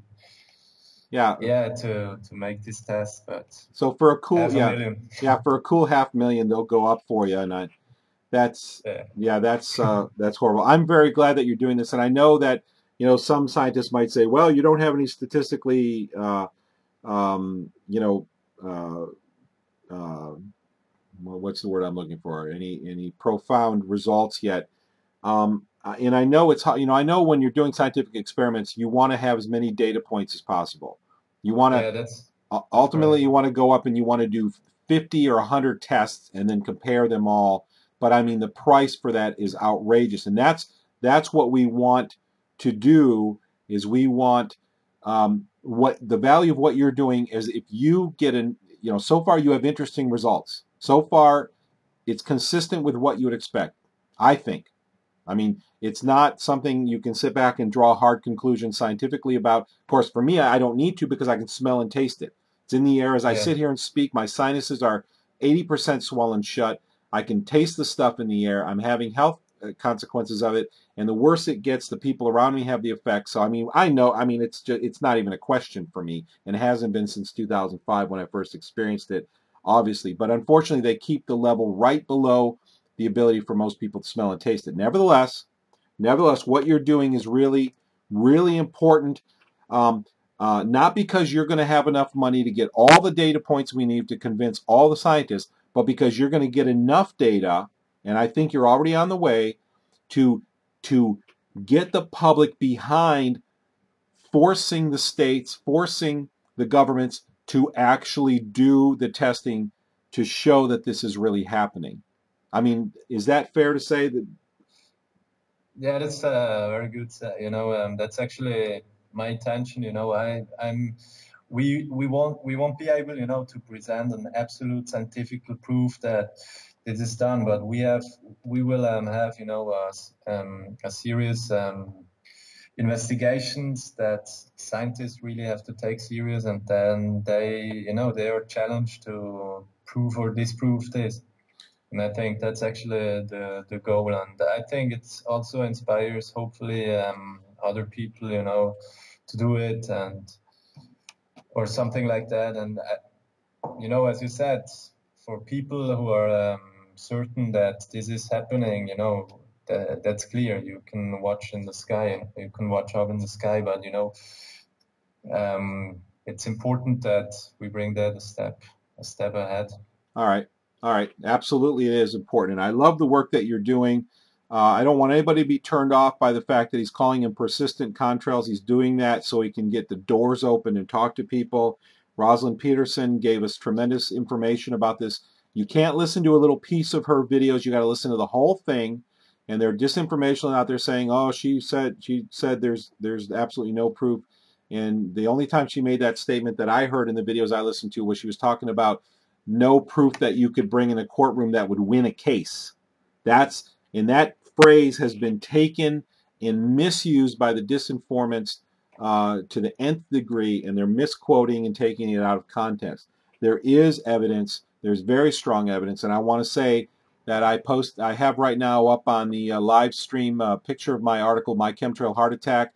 The second night I was in the hospital in 2011 when I had a heart attack, I had to ask my business partner to bring my mask and my wet mask and cover my face all night because they absolutely sprayed Bangor so hard. And that night, and only that night, that they nailed Bangor with spray really, really, really hard is the night that the hospital went mad. The hospital was crazy. My IV alarm for the IV in my arm was going off every 15 minutes. I had to keep hitting the mute button. I called the front desk twice. Nobody could come. I missed a test I was supposed to take because my nurse was gone all night long and did not come back. Usually they come back like every 20 or 30 minutes or so, sometimes every hour.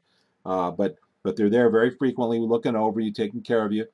Gone all night. And when he finally came back the next morning, after being gone for hours and hours and hours, I'm up all night pressing my mute button. I've called the front desk twice from my bed, and he said, "I am sorry." He said, "It has been crazy tonight." He said, "I don't know why this always happens at the same time, but everybody gets sick. Respiratory issues, heart issues. Everybody's in pain. They can't breathe. Their hearts are causing them problem, and those are exactly the problems you see on tough, heavy spray nights." And that was the night they sprayed hard. So I want, for all of our new listeners, I know for you, if you've been around hearing me talk, you've heard me say this story over and over again. You can read about it in My Chemtrail Heart Attack. Go to globalskywatch.com. And I have a whole list of articles. If you look in the left sidebar, in fact, I will do it now. If you're looking at the stream, you go to the homepage of Global Skywatch. Right here in the left sidebar is My Chemtrail Story and Observations. You click on that link, and it will open up my page where I have all my stories, all my observations outlined. And here's the link for My Chemtrail Heart Attack, and I talk about that where there's nothing wrong with my heart, but my potassium was through the floor. And guess what? Barium lowers potassium. And if your potassium is low enough, it will induce a heart attack. And in fact, barium is used to induce heart attacks in animal testing laboratories. So this is dangerous. It almost killed me, which is part of the reason I feel such courage today, because I feel like I'm on leased time, and I would regret living the rest of my life without speaking out. I can smell it. I can taste it. I was almost killed by it. I know so many people that right after the spraying happened, in the first year, more people I know, or people I know that I know died or came down with, died, flat out died the year after the spraying started than the rest of the people in my life combined and doubled. And not to mention all the people who came down with cancer. So many people had aneurysms, strokes, heart attacks, and cancer. There's the big four. There's a lot of other ones, but those are the big four that I'm seeing. I know I have a friend in in Alabama. Super heavy spray day, works for the state. 4 people in the office collapsed. 4 ambulances have to come same time on a heavy spray day. Everybody's wondering what is going on. 4 aneurysms at the same time. I could go on and on. This is just scratching the surface. This is a very serious and very dangerous issue. Nothing we've experienced like this before. These other issues, GMOs, are extremely important. Fracking, we have so many things that are extremely important that affect everything, and I'm happy for everybody that's involved in all of these things. This issue is one of them, and I feel is probably, if you put them side by side, this one affects everybody and every living thing. All right, I'm going to get off my platform here. Matthias, please tell us about your film. I'm going to put it up on the live stream right now. Your film, your film is called Overcast. What is it? What is your plan to accomplish with a movie, and what do you need from us? Yeah, I mean, as I said, the goal is, the main red line is to make another analysis, to challenge official institutions and scientific institutions, to prove or disprove the results we have. And I think with my movie, I really, try to get the whole issue to a broader public debate, and I really want that this issue is discussed in a serious way and from official side, and not just that you say, yeah, well, it's a fantasy, a conspiracy, or a hoax. And I think the indication and the time is over to do it like that. So I hope to make a little contribution to that. And you know, to finish the movie, we are dependent on some last money to finance the post-production and the last flight. So on Indiegogo, we made this crowdfunding campaign on indiegogo.com/projects/overcast. And yeah, people can see all the information about the film. And you know, if the community wants to spend something, then we are very thankful. Would be great, you know, to finish the project as soon as possible. Okay, so I've got the website in the stream, Indiegogo, INDIEGOGO.com/projects/overcast, all lowercase letters. I'm going to put this in the live stream chat right now. Actually, it won't show up because this chat thing blocks that. Let me see if I can fake it. Still didn't work. Okay, let me try it one more time. Sorry for the delay, but let me get this in here because I want people to see this. There we go. Exchange the underscore for a dot. Indiegogo.com/projects/overcast. If you go to globalskywatch.com/live, look up Matthias Hancke on that page. We will have this interview posted tonight or tomorrow, and we will have a link to this website so you can get to it, you can see it, and you can help support his efforts and spread the word about this valuable research. He has actually gone up in the planes and taken the air samples, and in my opinion, there is some significant results. Not enough for scientists to open their mouths at, but yet it's exactly what you would expect. Exactly what you would expect. I want to open the phone lines for questions, Matthias. Is that okay with you? Yeah, that's great. And I want to thank you, Russ, you know, to invite me and give me the chance to, you know, promote the film a little bit. And it's great. It's not about the film, you know, it's about the issue, but it's important to be able to spread the word also in the States. And it's important that, you know, the whole community helps. And you know what's that's great. That it is great. And you know what's beautiful thing here is we have, you know, Switzerland, we have Denmark, we have Germany, we have Ireland, we have Scotland, we have people across the United States, we have Canada, we have Mexico, we have Ecuador, we have, and forgive me for omitting so many of the countries I'd like to name right now, but we have people around the world who are seeing the decimation of their skies, who are seeing the health effects of this. This is a global operation, and it affects everybody and every living thing. So this is that important. So let me open up the phone lines and let's talk about, let's take some questions. Hello, caller. How are you doing tonight? All right. Hey, Russ and Matthias. Work. Hey. We know that chemtrails are real. You know, we just proving it scientifically, that's the issue, and we're getting very close to that. I've had a lot of success talking to people and waking them up, and I get the exact same questions. You guys covered all of them. How are they sprayed? Where is it coming from?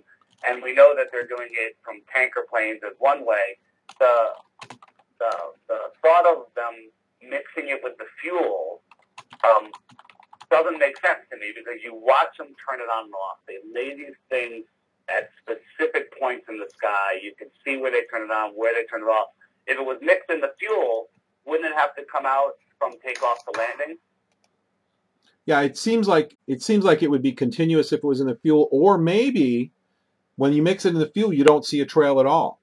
Maybe that's just to add to like I said earlier, it never stops. It's continuously in the air. Of course, it goes up and down in intensity every hour. I mean, it's like a sine wave. Well, it's not like sine wave, sawtooth wave. It goes up. It depends. Sometimes it goes up gradually, and sometimes it goes up very rapidly. Usually it goes up very rapidly, but sometimes we get trails, I think, that drift in from miles away that have settled to ground level, and then their edges become diffused, so they don't go up suddenly, and that's not uncommon. But nevertheless, when you remove that intensity change, it's going up and down. What I experience as somebody who can smell and taste this is it never goes away. It's always in the background. So my thought about what you're saying is that if they are mixing this stuff in with some of the fuels, excuse me, that it could be just to add to the whole mix. I mean, what do you think, Matthias? Yeah, that actually was a good concern, but because, you know, if you have it in the fuel, then it's harder to explain, you know, the stop and going. And yeah, that's, I mean, normally scientists explain it that if you fly into a region where the conditions are well, you know, then you see the trails and then they disperse. But I mean, there are a lot of videos that show that it really looks that they push it on, push it off. So I'm not really, I don't know about that, and I don't want to speculate too much. As I said, in the patents there are those two ways described, you know, one in the fuel and the others, which I think it's more plausible, is if you bring the aerosols or the chemicals into the airflow and mix it into, bring it into the airflow and induce it into the atmosphere. Yeah, yeah. Well, that makes sense. I mean, if you're seeing it turn on and off, then it seems like there's a separate container. They're pumping it in into the into the engine itself. And for those who are concerned, when you pump this stuff into an engine, it's not like you're sandblasting the engine, because some people think, oh, that would damage the engine. No, it wouldn't.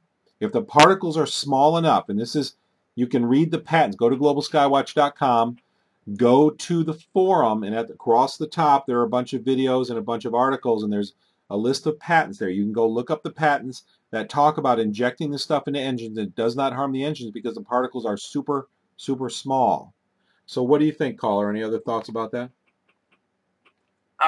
Recently we've been getting hammered on the East Coast here, and I notice sometimes a big fat trail that'll just spread out and cover the sky, and then a little while later, or even at the same time, you'll see a long, skinny one that doesn't spread out.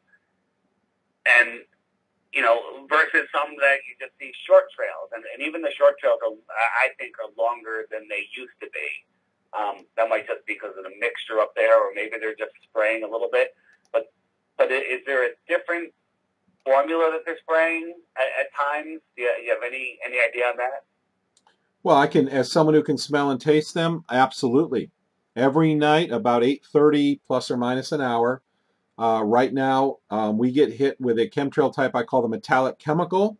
They normally don't spray that in daytime. That's only at nighttime.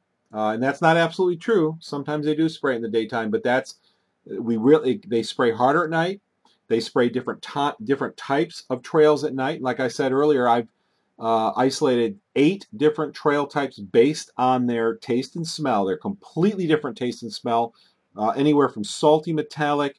One of them, the swamp water taste, actually tastes like algae mixed with mushrooms. It's almost like lake water. If you drink lake water, it has that taste. And I grew up in Florida and went boating all the time, in not just the Gulf of Mexico, but Lake Tarpon and other lakes. I've swam in Lake Erie every year when I was a kid. I know what lake water tastes like.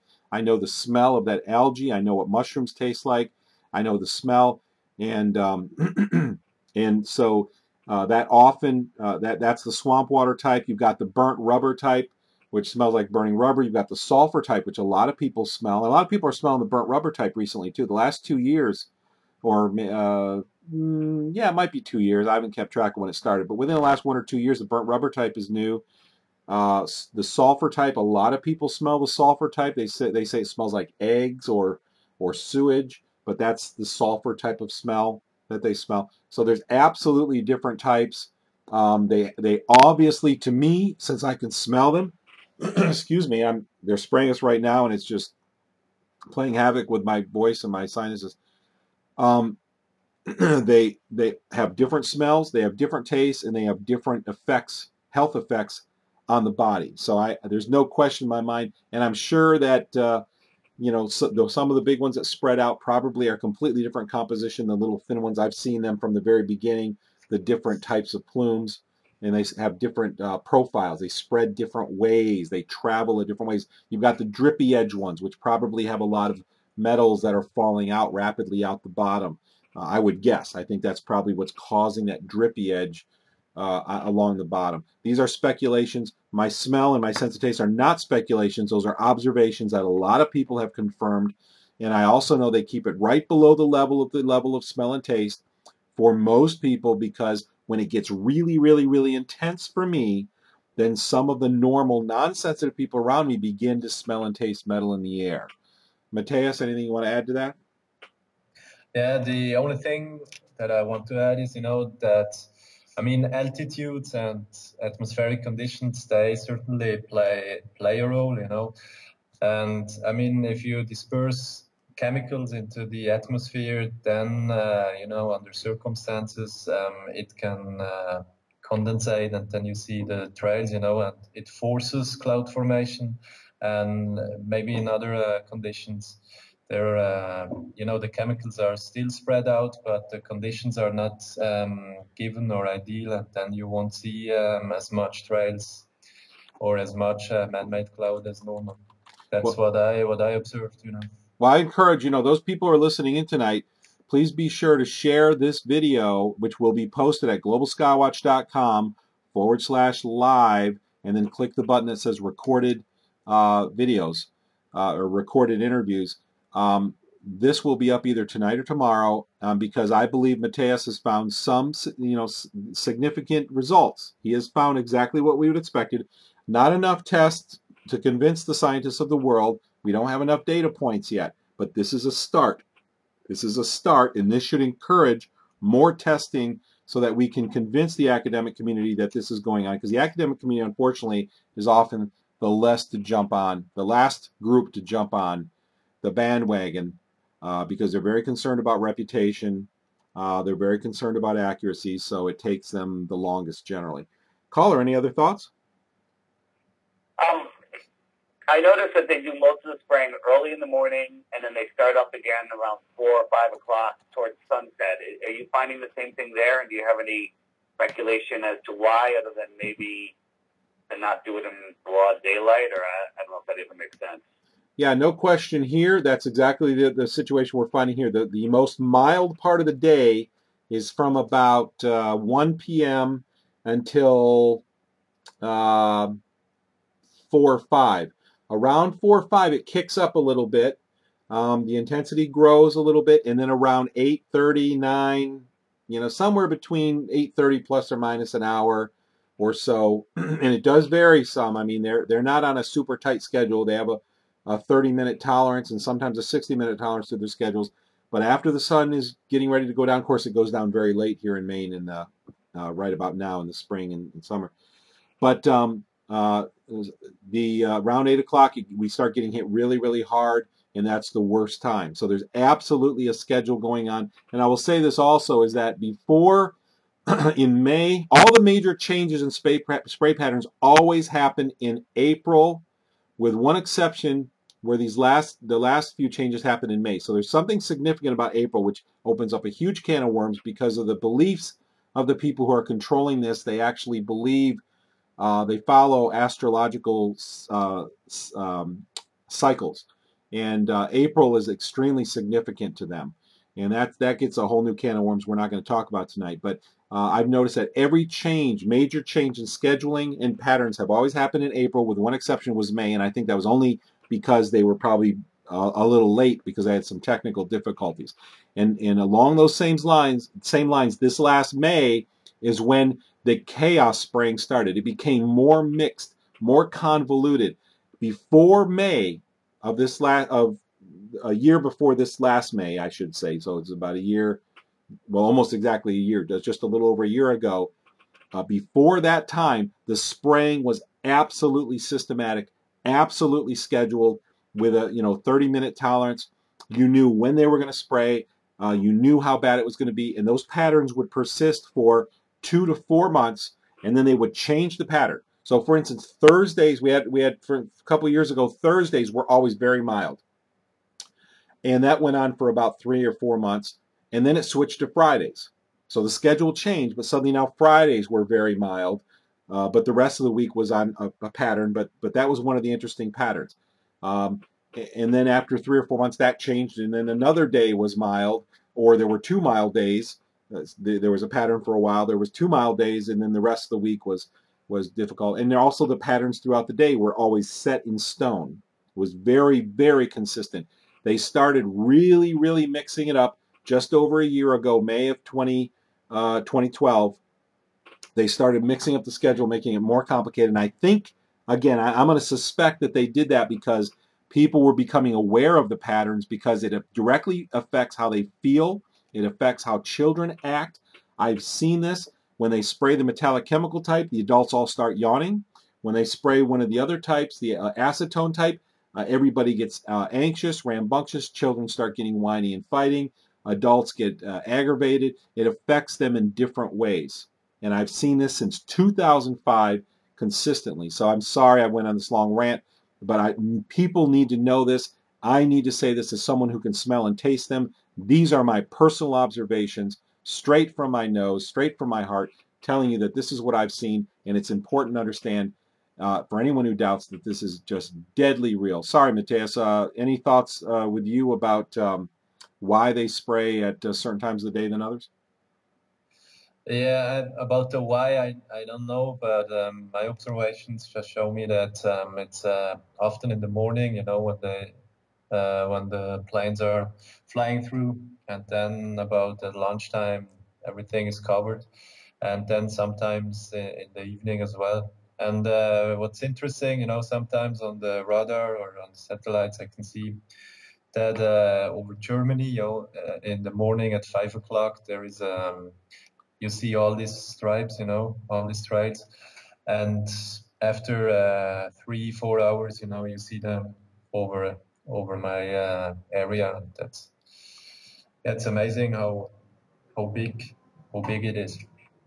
Yeah, yeah, absolutely. And in talking about scheduling, I mean, when I lived in Jamestown, New York, soon after the spraying started, one of the patterns that was very apparent is that at night, they would hit us at 1 o'clock, 3 o'clock, 5 and 7. 1, 3, 5, and 7, we would get nailed with a plume so hard I could hardly even function. And I certainly couldn't sleep. And so I actually moved my sleep schedule. I didn't go to bed till 8 o'clock in the morning after the final 7 o'clock a.m. plume would clear. And that's how I'd had to schedule my life around these things. Sorry to go on. We got a couple more callers. Anything else, caller, you want to add? No, that's it. Just when is the movie coming out? Did you say already? I might have missed it. Yeah, good question. Good question. Thank you. Matthias, when is this movie going to be out? Yeah, I hope as soon as possible. And we are trying, you know, if we get the money, then, you know, the only thing is when can we do the next measurement flight? So it really needs, you know, the right conditions, and it's also a bit of luck, you know, and we have about 2-3 weeks where we can do it in the next 2-3 weeks, but after that the weather is probably too hot, you know, and then you won't see much trails anymore for about end of August. But you know, I think, and I'm pretty sure that we finish the movie till December, November. Okay. That's actually our goal, you know.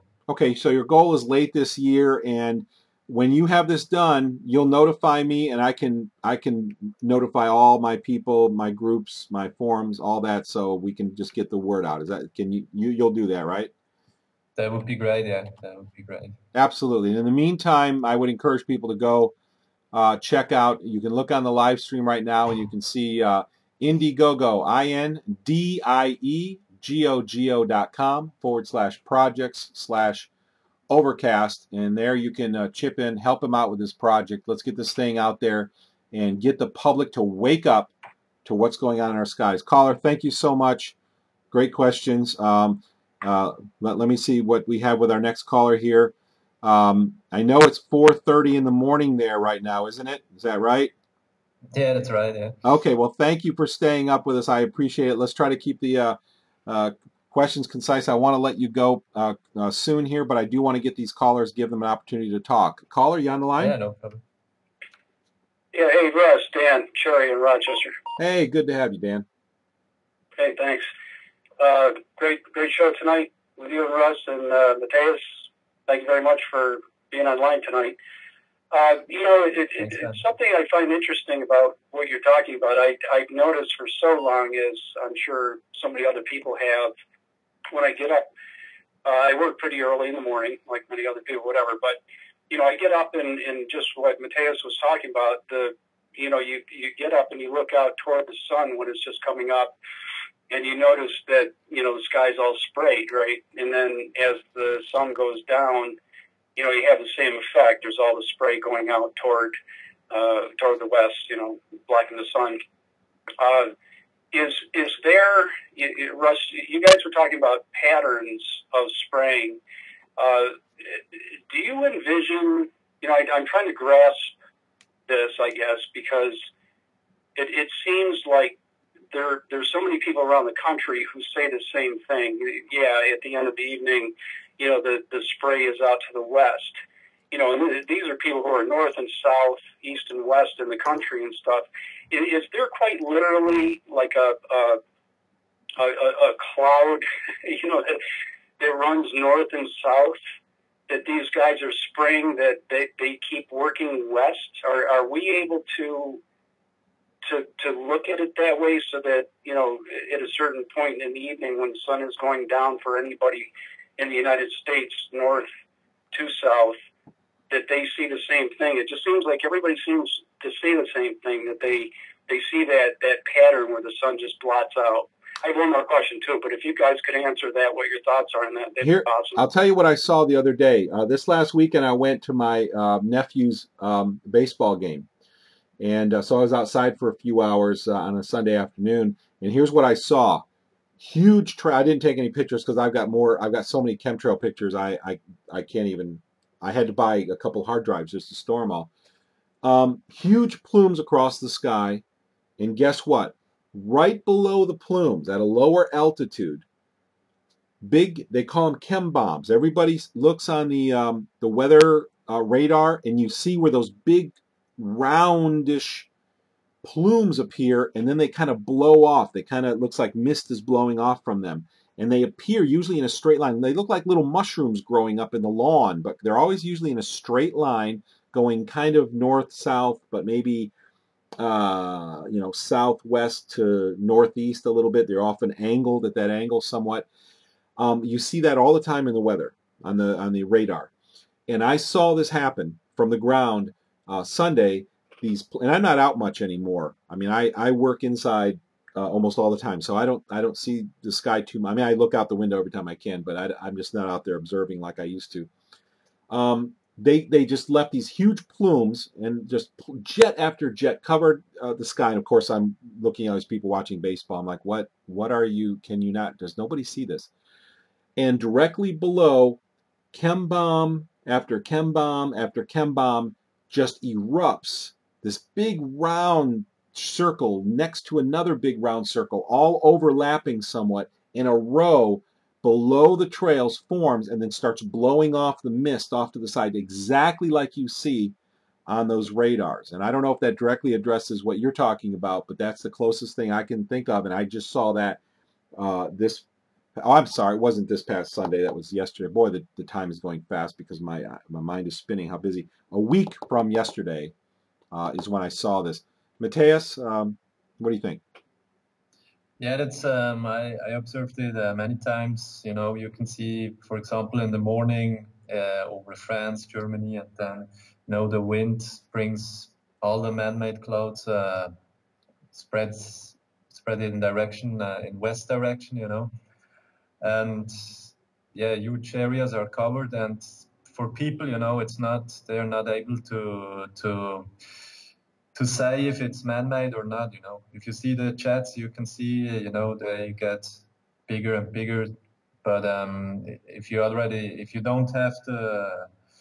not aware of that, you won't see it if it's man-made or not. So That's makes it harder, you know, for people to see the phenomenon, because mostly in the morning at 9 o'clock, you know, when they start in at 5 o'clock in the morning in France, for example, you know, then you can see all these man-made clouds over here in Switzerland, and it's hard to say that it's man-made. And I also talked to meteorologists, and even for them, you know, they just see their computer models, and then they don't look out in the air or outside, and sometimes they are not aware of what's going on there. Yeah, we've had a lot of talks about that, about the meteorologists. Well, yeah, that's a whole nother subject. Okay, caller, you said you had another question? Well, yeah, just another point out of that. You know, I guess I'm looking at the concept of perspective, right? If you're in, say, Wisconsin, and you've got a person down in Texas, you know, the people seem to report the same thing, that they're seeing that as the sun's going down, that they're seeing this spray, you know, the clouds forming on the horizon. You know, they have to be looking, they're not looking at the same exact tunnel or whatever, I don't know, the path, right? They're so wide apart that it seems to me that the spring must be very wide as well. You know what I mean? It must be like the width of the planet, maybe not very deep, but it's a moving thing that goes as the Earth turns. If we're all seeing the same thing at the end of the day, you know, the spring that's going on that say is, or the cloud formation, whatever's going on, for somebody in Michigan, for example, right, is not going to be the same exact plains or cloud formations that are happening for somebody in Texas to see the same thing.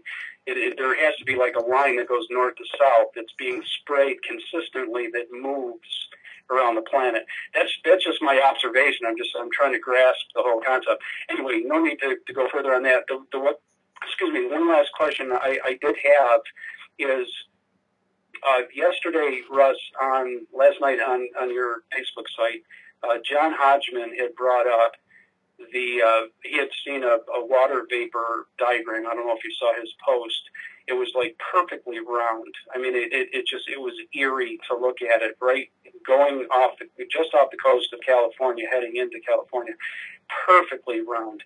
I mean, this wasn't just sort of kind of round, you know, nicely round. This was absolutely perfect. But the only time that you would see that was with the water vapor view of the weather patterns on the NOAA website. If you change, I tend to look at the infrared, which gives you the heat level in the upper atmosphere. That's what I tend to focus on. He and I chatted a little bit again. I don't know if you saw that, but my question is, Matthias, Russ, I think what would be incredibly helpful for all of us, and I don't have an answer for this, but I'm trying to dig. I'm trying to look at especially what John came up with, because I don't tend to look at different views on these maps. Are there ways to look at, say, 2 or 3 maps that you guys know of? Are there any places we can look at and be able to definitively say, yeah, there's spring going on there? Right? Okay. Does that make sense? Is that a valid question? I don't find any place where we can go and watch something and say, wow, yeah, those are chem bombs going off, or yes, those are spray. I mean, you can see trails periodically. There's no question about that. That's all over the place. But is there any way that you guys know of to be able to look at any particular diagram, model, NOAA view, satellite imagery, whatever? Are there any ways to really look at this stuff and allow people, all of us, among ourselves, to start investigating and saying, oh my God, you know, look at this makes sense, here it is, whatever? Does that... Okay, all right. Matthias, any thoughts about places people can go to see these artifacts happening on radar or other resources? Yeah, the one I use is SAT, SAT24, and .com, the satellite24.com, but I'm not sure if it's also for the US. I had to check. And then there are some links, I don't have it in my mind, but from I think it's on the NASA homepage, which is a very good satellite.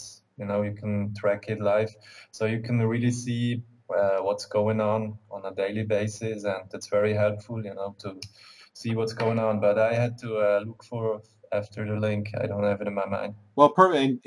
So SAT24.com, SAT24.com. I just put that into the chat box. If anybody wants to see that in NASA's website. Also, if you go to globalskywatch.com, we have a growing list of resources where you can see a section called Earth Monitoring, where you monitor everything from water vapor to chemicals in the atmosphere to earthquakes to volcanoes going off. If you don't see a resource there that you want to see, then please don't hesitate to email Russ, R-U-S-S, at globalskywatch.com, and we'll be happy, very, very happy to add that. Dan, thank you so much for your questions. Let's move to our next caller. And yeah, go ahead. Russ, can I just add yeah, please. a little thing? You know, I was doing a lot of time-lapse footages, and once I was on a place at 9 o'clock in the morning, and then, you know, the planes, they started to produce man-made clouds, and I documented everything. You can really see how they did it with a pattern. And then I asked the guys, you know, from Skyguide, the air control system from Switzerland, and I wanted to know what planes were these. You know, I sent them the video and my place and then the time, and then I really wanted to know which planes were flying through and creating these man-made clouds. And, you know, it took me half a year to get to the information. It was really hard and kind of absurd as well. And finally, to come to the conclusion, so all planes which were flying through were commercial airplanes. So that showed to me that probably not only tanker jets are doing the spraying. If they do it, they probably do, but it's also done by commercial jets. And if it's done by commercial jets, then, you know, then they use the air corridors where they fly over, and then it's clear that you see it all over the place. I mean, for example, there are over 3,000 planes flying on a daily basis over Switzerland, you know, and if there are some planes, you know, emitting special chemicals, then there is a lot of man-made cloud cover. Yeah, I often quote something that Dane Wigington says a lot. I do a show with Dane on Saturday afternoons. By the way, if you want to join us, you can find a link to that on globalskywatch.com. On the home page in the left sidebar at the top, it's Geoengineering Watch Radio, Saturdays at 11 a.m. Pacific, 2 p.m. Eastern Time. It's Dane Wigington, Richard Sachs, and myself. And to quote Dane, Dane often says, there is no natural weather today. He says that a lot. He's a man who knows. He's researched this subject. He's educated. Very interesting information. We've got another caller on the line. Welcome. How are you doing tonight? Hi, Russ. It's Lynn in Maryland. Hi. Hi. Good evening. I hope you feel better. I've been spending time outside a little too much, obviously, because my eyes burn now from this stuff, and my lungs started hurting. I mean, really hurting. And then I got a fever for like 2 days because, you know, I live, less than 10 miles from the District of Columbia. And there are planes, and I mean, I've called in and said this, but I'm going to say it tonight because, you know, I mean, you probably have a pretty good audience here. There is something going on. And I actually absolutely agree that our weather is just so messed with. But even when the sky is blue, it's not normal. I looked at it the other day, you know, one little batch, and went, okay, the sky's never been that color. That's not the color of the sky. It's not this azure-looking weird turquoisey blue. But anyway, there is cover continually. But the worst, and I said it last week, there are planes, and they don't stop. Unless they only stop when I happen to be asleep, they don't stop. There isn't longer than maybe a 5-minute break. I'm not kidding you. Yep. I'm not exaggerating. You can't see planes anymore. Now, up until 2 weeks ago, there was every activity anybody could ever imagine. I mean, stuff I've never seen before going on in the skies, and weird satellite-y things at different heights, and we had drones all over the place. You see nothing now, but you hear it continually. I mean, I actually have to listen and say, okay, maybe that's a lawnmower. And I mean, sometimes there are lawnmowers running. It's summertime. Yeah. But there are also planes, and the weather's a mess. There's cloud cover or gray cover all the time. And one of the things that I realized, unless the other night when I didn't go out, we have not seen the moon in over 2 weeks. Wow. Now, where's the moon? I'm not even going to tell you about how the moon at the same time as the night moved like 45 degrees. And I was like, okay, how'd that happen? Wish I'd pay more attention in the high school science, let me tell you. And but there's something going on. And maybe it's because of where I am. But I can tell you one of the things with all the cloud cover is that it is masking whatever the planes or, whatever these things are that are flying around, because every once in a while you will see like the lights flash, because they all have flashlights. I tell kids now, because they're all these drones and small things that look like lightning bugs. They're not lightning bugs. I figured that one out. But I tell kids, just so you know, stars twinkle. They don't blink.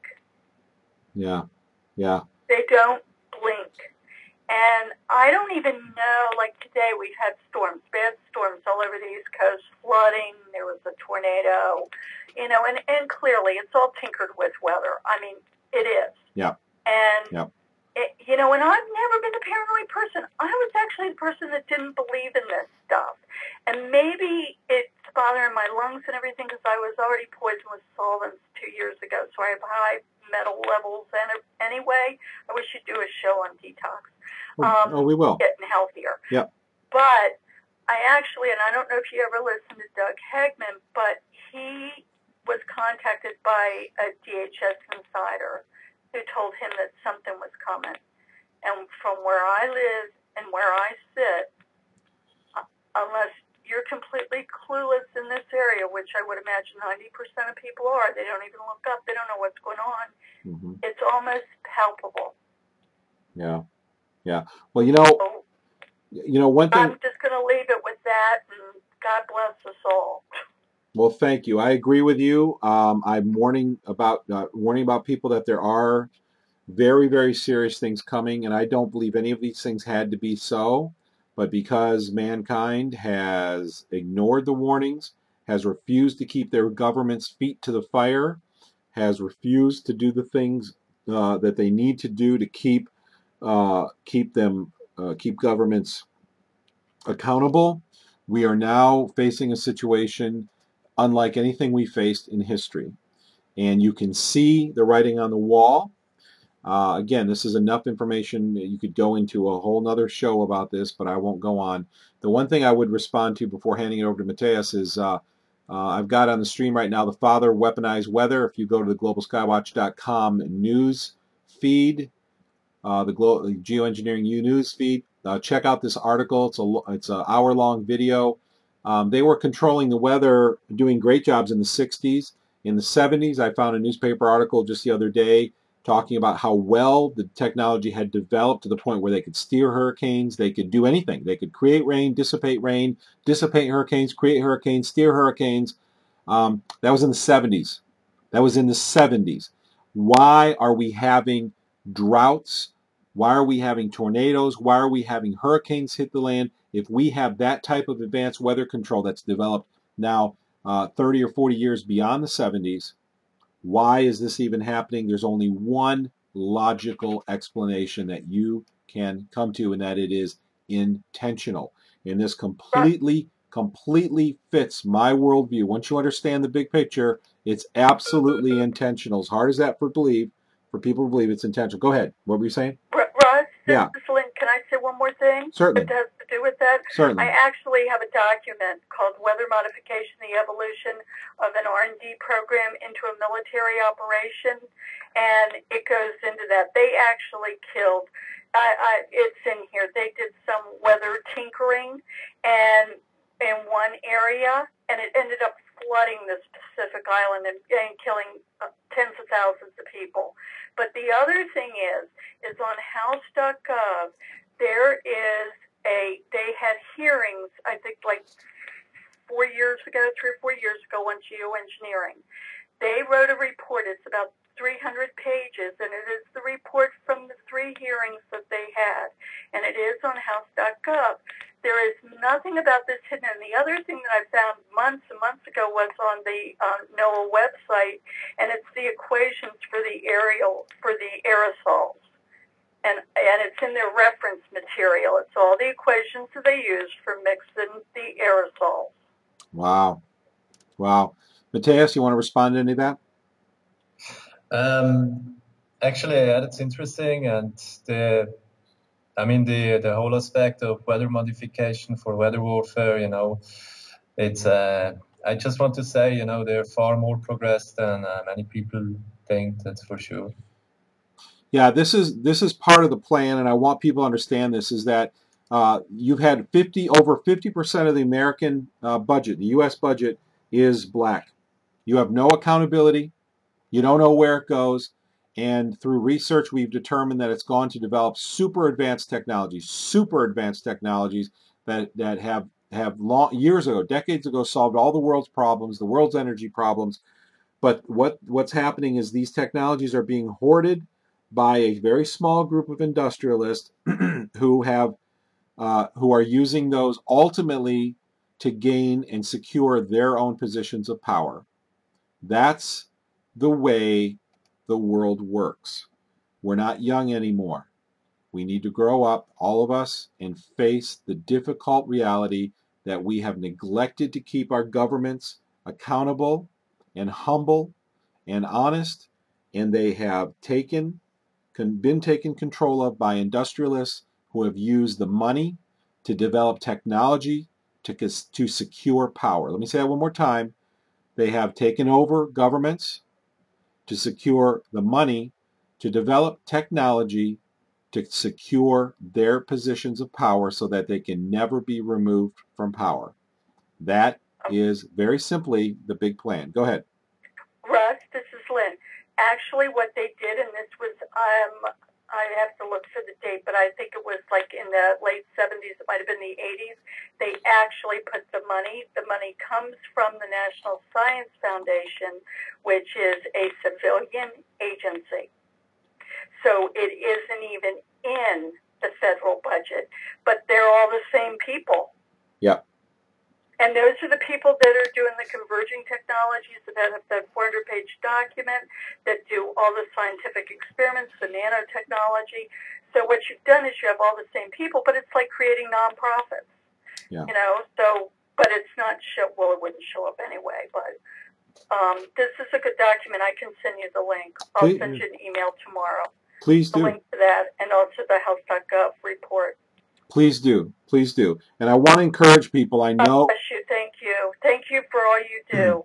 Thank you for all you do, too. Thank you for contributing. I know how indebted I am to you, so we all must be. And thank you to your guests tonight, though I have to say that I'm at the point where I don't trust very many people. Right. Well, that's a wise thing in this day and age. Thank you so much for calling. I appreciate it. Thank you. It's nice. Thank you. We've got one last call, and I got to let you go. I know it's 5 o'clock there. You've been a super. No problem, Russ. You've been a super trooper. You stayed up all night. I hope that we raise a lot of awareness for you. Get these experiments done. Wake up the people of this world, because denial is not an option. Because if you don't come out of it voluntarily in the next few months, then very soon you're going to come out of it, because there's going to be fearful things that I believe are going to be coming upon us all, because we've let our governments and our industrialists run out of control, and they don't have the ethics that we all have. And I don't want to sit here and preach doom and gloom too much and make everybody depressed, because there is hope. There is light at the end of the tunnel. There is a chance that I believe this all will turn out well in the long run. But there's going to be a difficult walk between now and the long run, and that's another whole show we could do. But please have hope, have faith, be prepared for difficult times, and stand firm and keep yourself on the right track. We have one more caller, and then I want to let you go, Matthias. You've been a super trooper. You've been on for 2.5 hours. This may be the longest show we've ever had. It also looks like it may be the first or second most listened to show we've ever had. So we are making some progress in getting the word out. And this video will be posted, and there will be thousands of people that will listen to it. So let's take our last caller for the night and wrap this up. Caller, you're on with us. Good to have you. I know who you are. Oh, hi. I just wanted to say I'm really looking forward to the Project Overcast. It's a very inspiring talk tonight.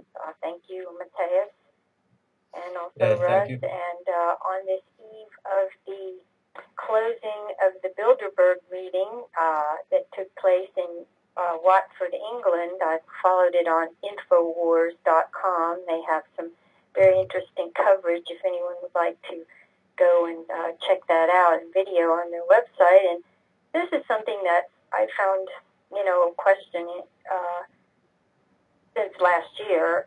With so much aluminum, I looked at last year's list of the participants, and this year's list I have as well. It's their bilderbergmeetings.org/participants 2013.html.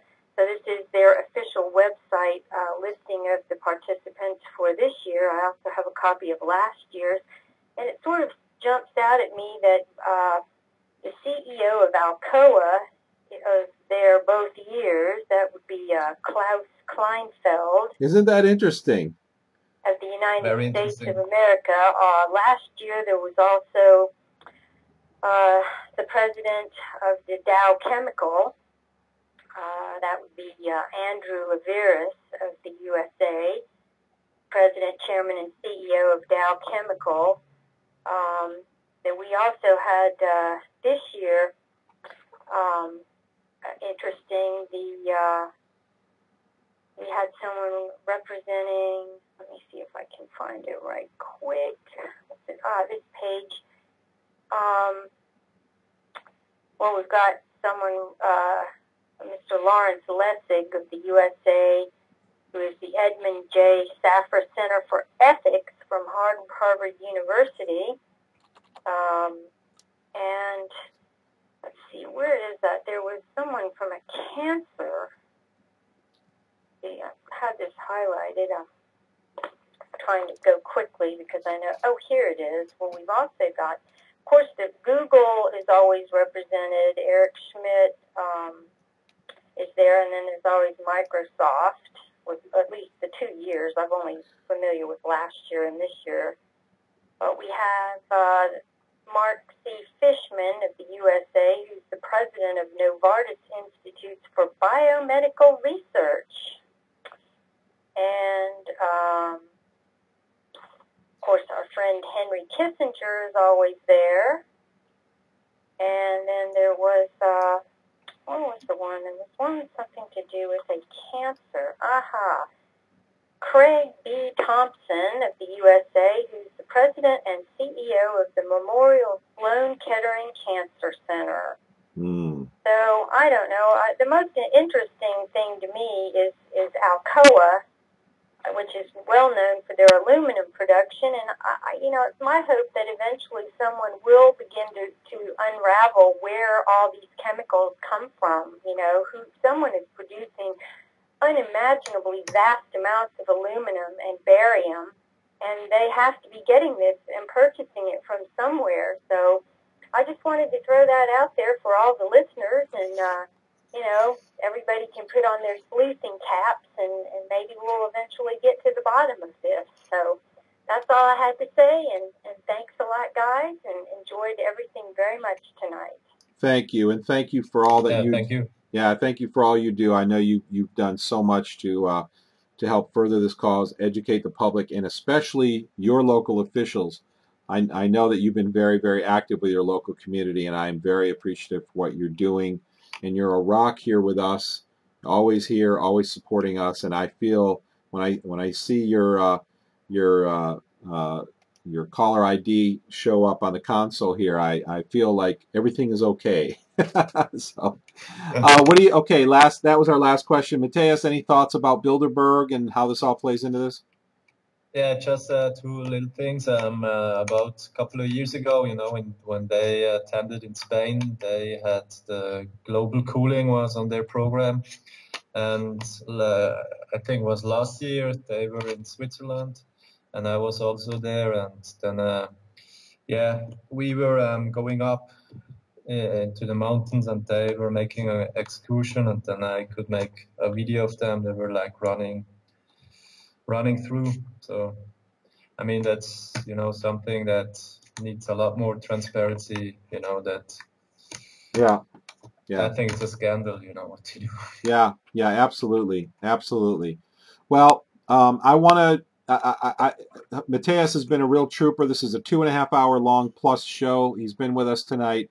And I'm glad he stuck it out. It's past 5 o'clock in the morning there in Switzerland. I want to move there. It is beautiful. I have seen.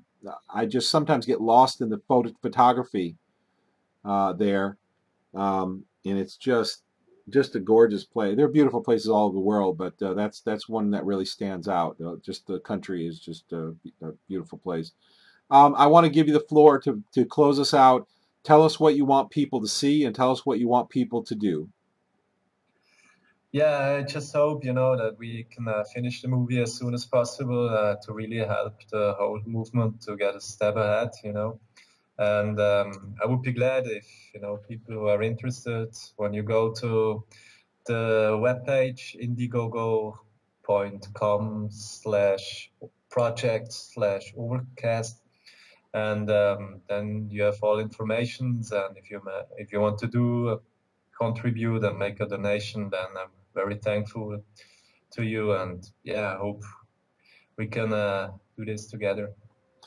That is awesome. Thanks so much for being with us tonight, Matthias. I really appreciate everything that you're doing, and I think it's going to make a big difference for us all. Yeah, thank you, Russ, for being there. It's great, and I'm really thankful also for your important work and for everybody who is active in this field. Absolutely, and please keep me posted about any upcoming events or anything we can do to help further your project. Feel free to contact me, and I'll do whatever I can to do my part. I will keep you updated, and it's a pleasure. Thank you very much. Very good. Thank you. That was Matthias Hancke from Switzerland, who is making OVERCAST, a documentary about sampling the chemtrails. He tries to take a very scientific approach. You can visit information about his fundraising tonight or tomorrow early. We will post this video, a video of this long interview that we had tonight on globalskywatch.com/live, and then visit the Monday Night Live or the online conference link, and that will take you to our archive of all of the conference interviews that we have for this past year. You can, we'll have a link to his page there, and you can also join our Facebook group, which is called Chemtrails Global Skywatch. And you can get there easily by going to globalskywatch.com and clicking our Facebook button. And there we will have information about his fundraising information posted, his links posted all the time, constantly, to try to get people there. And let's get this project underway and completed so we can wake up the public and public servants so that they will do their job and do what they're supposed to do. We're here doing Monday Night Live conference every Monday night at 5:30 Pacific time, 8:30 Eastern time at globalskywatch.com/live. You can listen to us live on live stream. There's links at globalskywatch.com/live, so you can watch us live, and there's a full archive of all of the programs that we have done and the fantastic guests that we have had on at globalskywatch.com/live. We're going to be covering a lot of important information. The world is changing rapidly. There are things that are going to happen in the future that are unprecedented, that are going to affect everybody. And geoengineering, the spraying of chemical aerosols in the sky, is an integral part of the changes and the destruction that we're seeing take place right now before our very eyes. So all of those who don't believe, all of those who are critical of this issue, understand that there's a whole growing army of us out there who smell and taste these things, who have looked at the literature, who understand what's going on, who know at least some of the reasons why this is going on, and we are attempting to warn the public.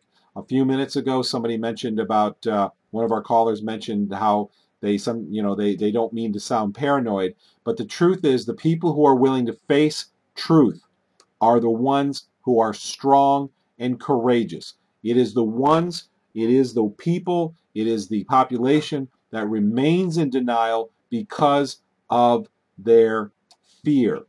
Their fear keeps them from being willing to face the truth. And yes, these truths are difficult. The idea that your government is spraying you and is dropping toxic substances on you is a fearful truth, but it is a truth. And it's not about, this whole movement is trying to educate people in a spirit of love, in a spirit of cooperation and unity, to get this to stop because we care about life. We don't want violence. This is an act of violence against people. This is an act of harm. I've already been harmed. I almost died 2 years ago because of this. And I'm trying to tell people how important it is that this stop, and it's very, very real. Don't be afraid. If you feel the fear, it's okay. Everybody who's brave feels the fear. That's part of what being brave is about. But it's about acting right. It's about facing truth despite the fact that you feel the fear. We are facing difficult times, and if we hold on together and we prepare and we do everything we can to avert these abuses that come against people, perhaps we can make it much less difficult in the times that face us ahead, and perhaps we can avert much of the trouble that we face right before us. And I don't think most people realize how very, very short the time is. Please join us next week. Please help us get the word out.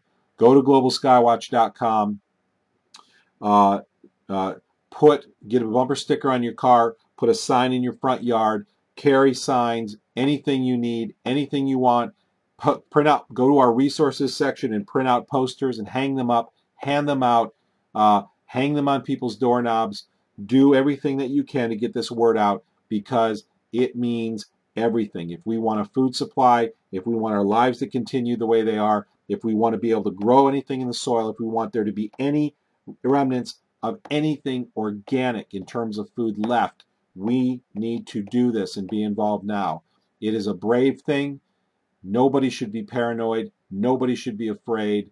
There's nothing to be afraid of as long as you act right and you understand the big picture. And that's what we're trying to do here, is to get the word out. We want people to have a peaceful resolution to all of these problems by exposing the truth and having people work together in unity, to work together to put an end to things that harm people, so we can live peaceable, productive lives and enjoy the company of our friends and our family, and go on to do good things in our lives that are beneficial to society.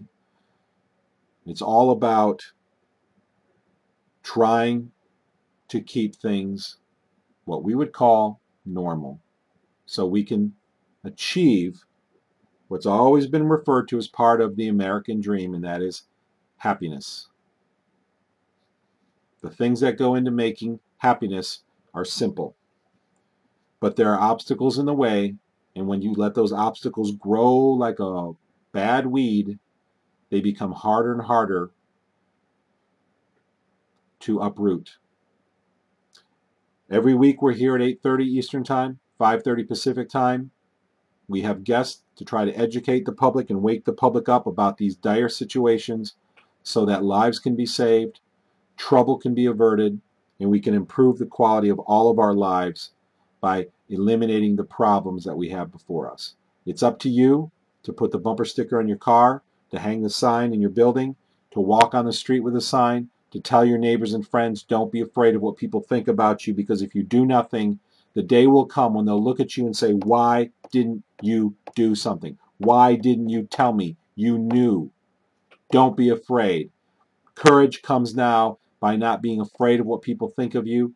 Don't be afraid to be alone.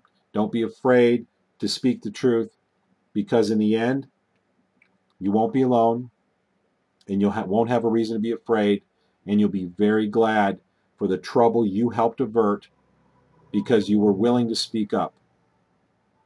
Don't be in denial, because that's what paranoid is. When you have to deny the truth that's in front of your face, that's what paranoid people do. People who are brave face it. Join us next week. I hope to have you all back here. We're going to turn this thing around. Good night.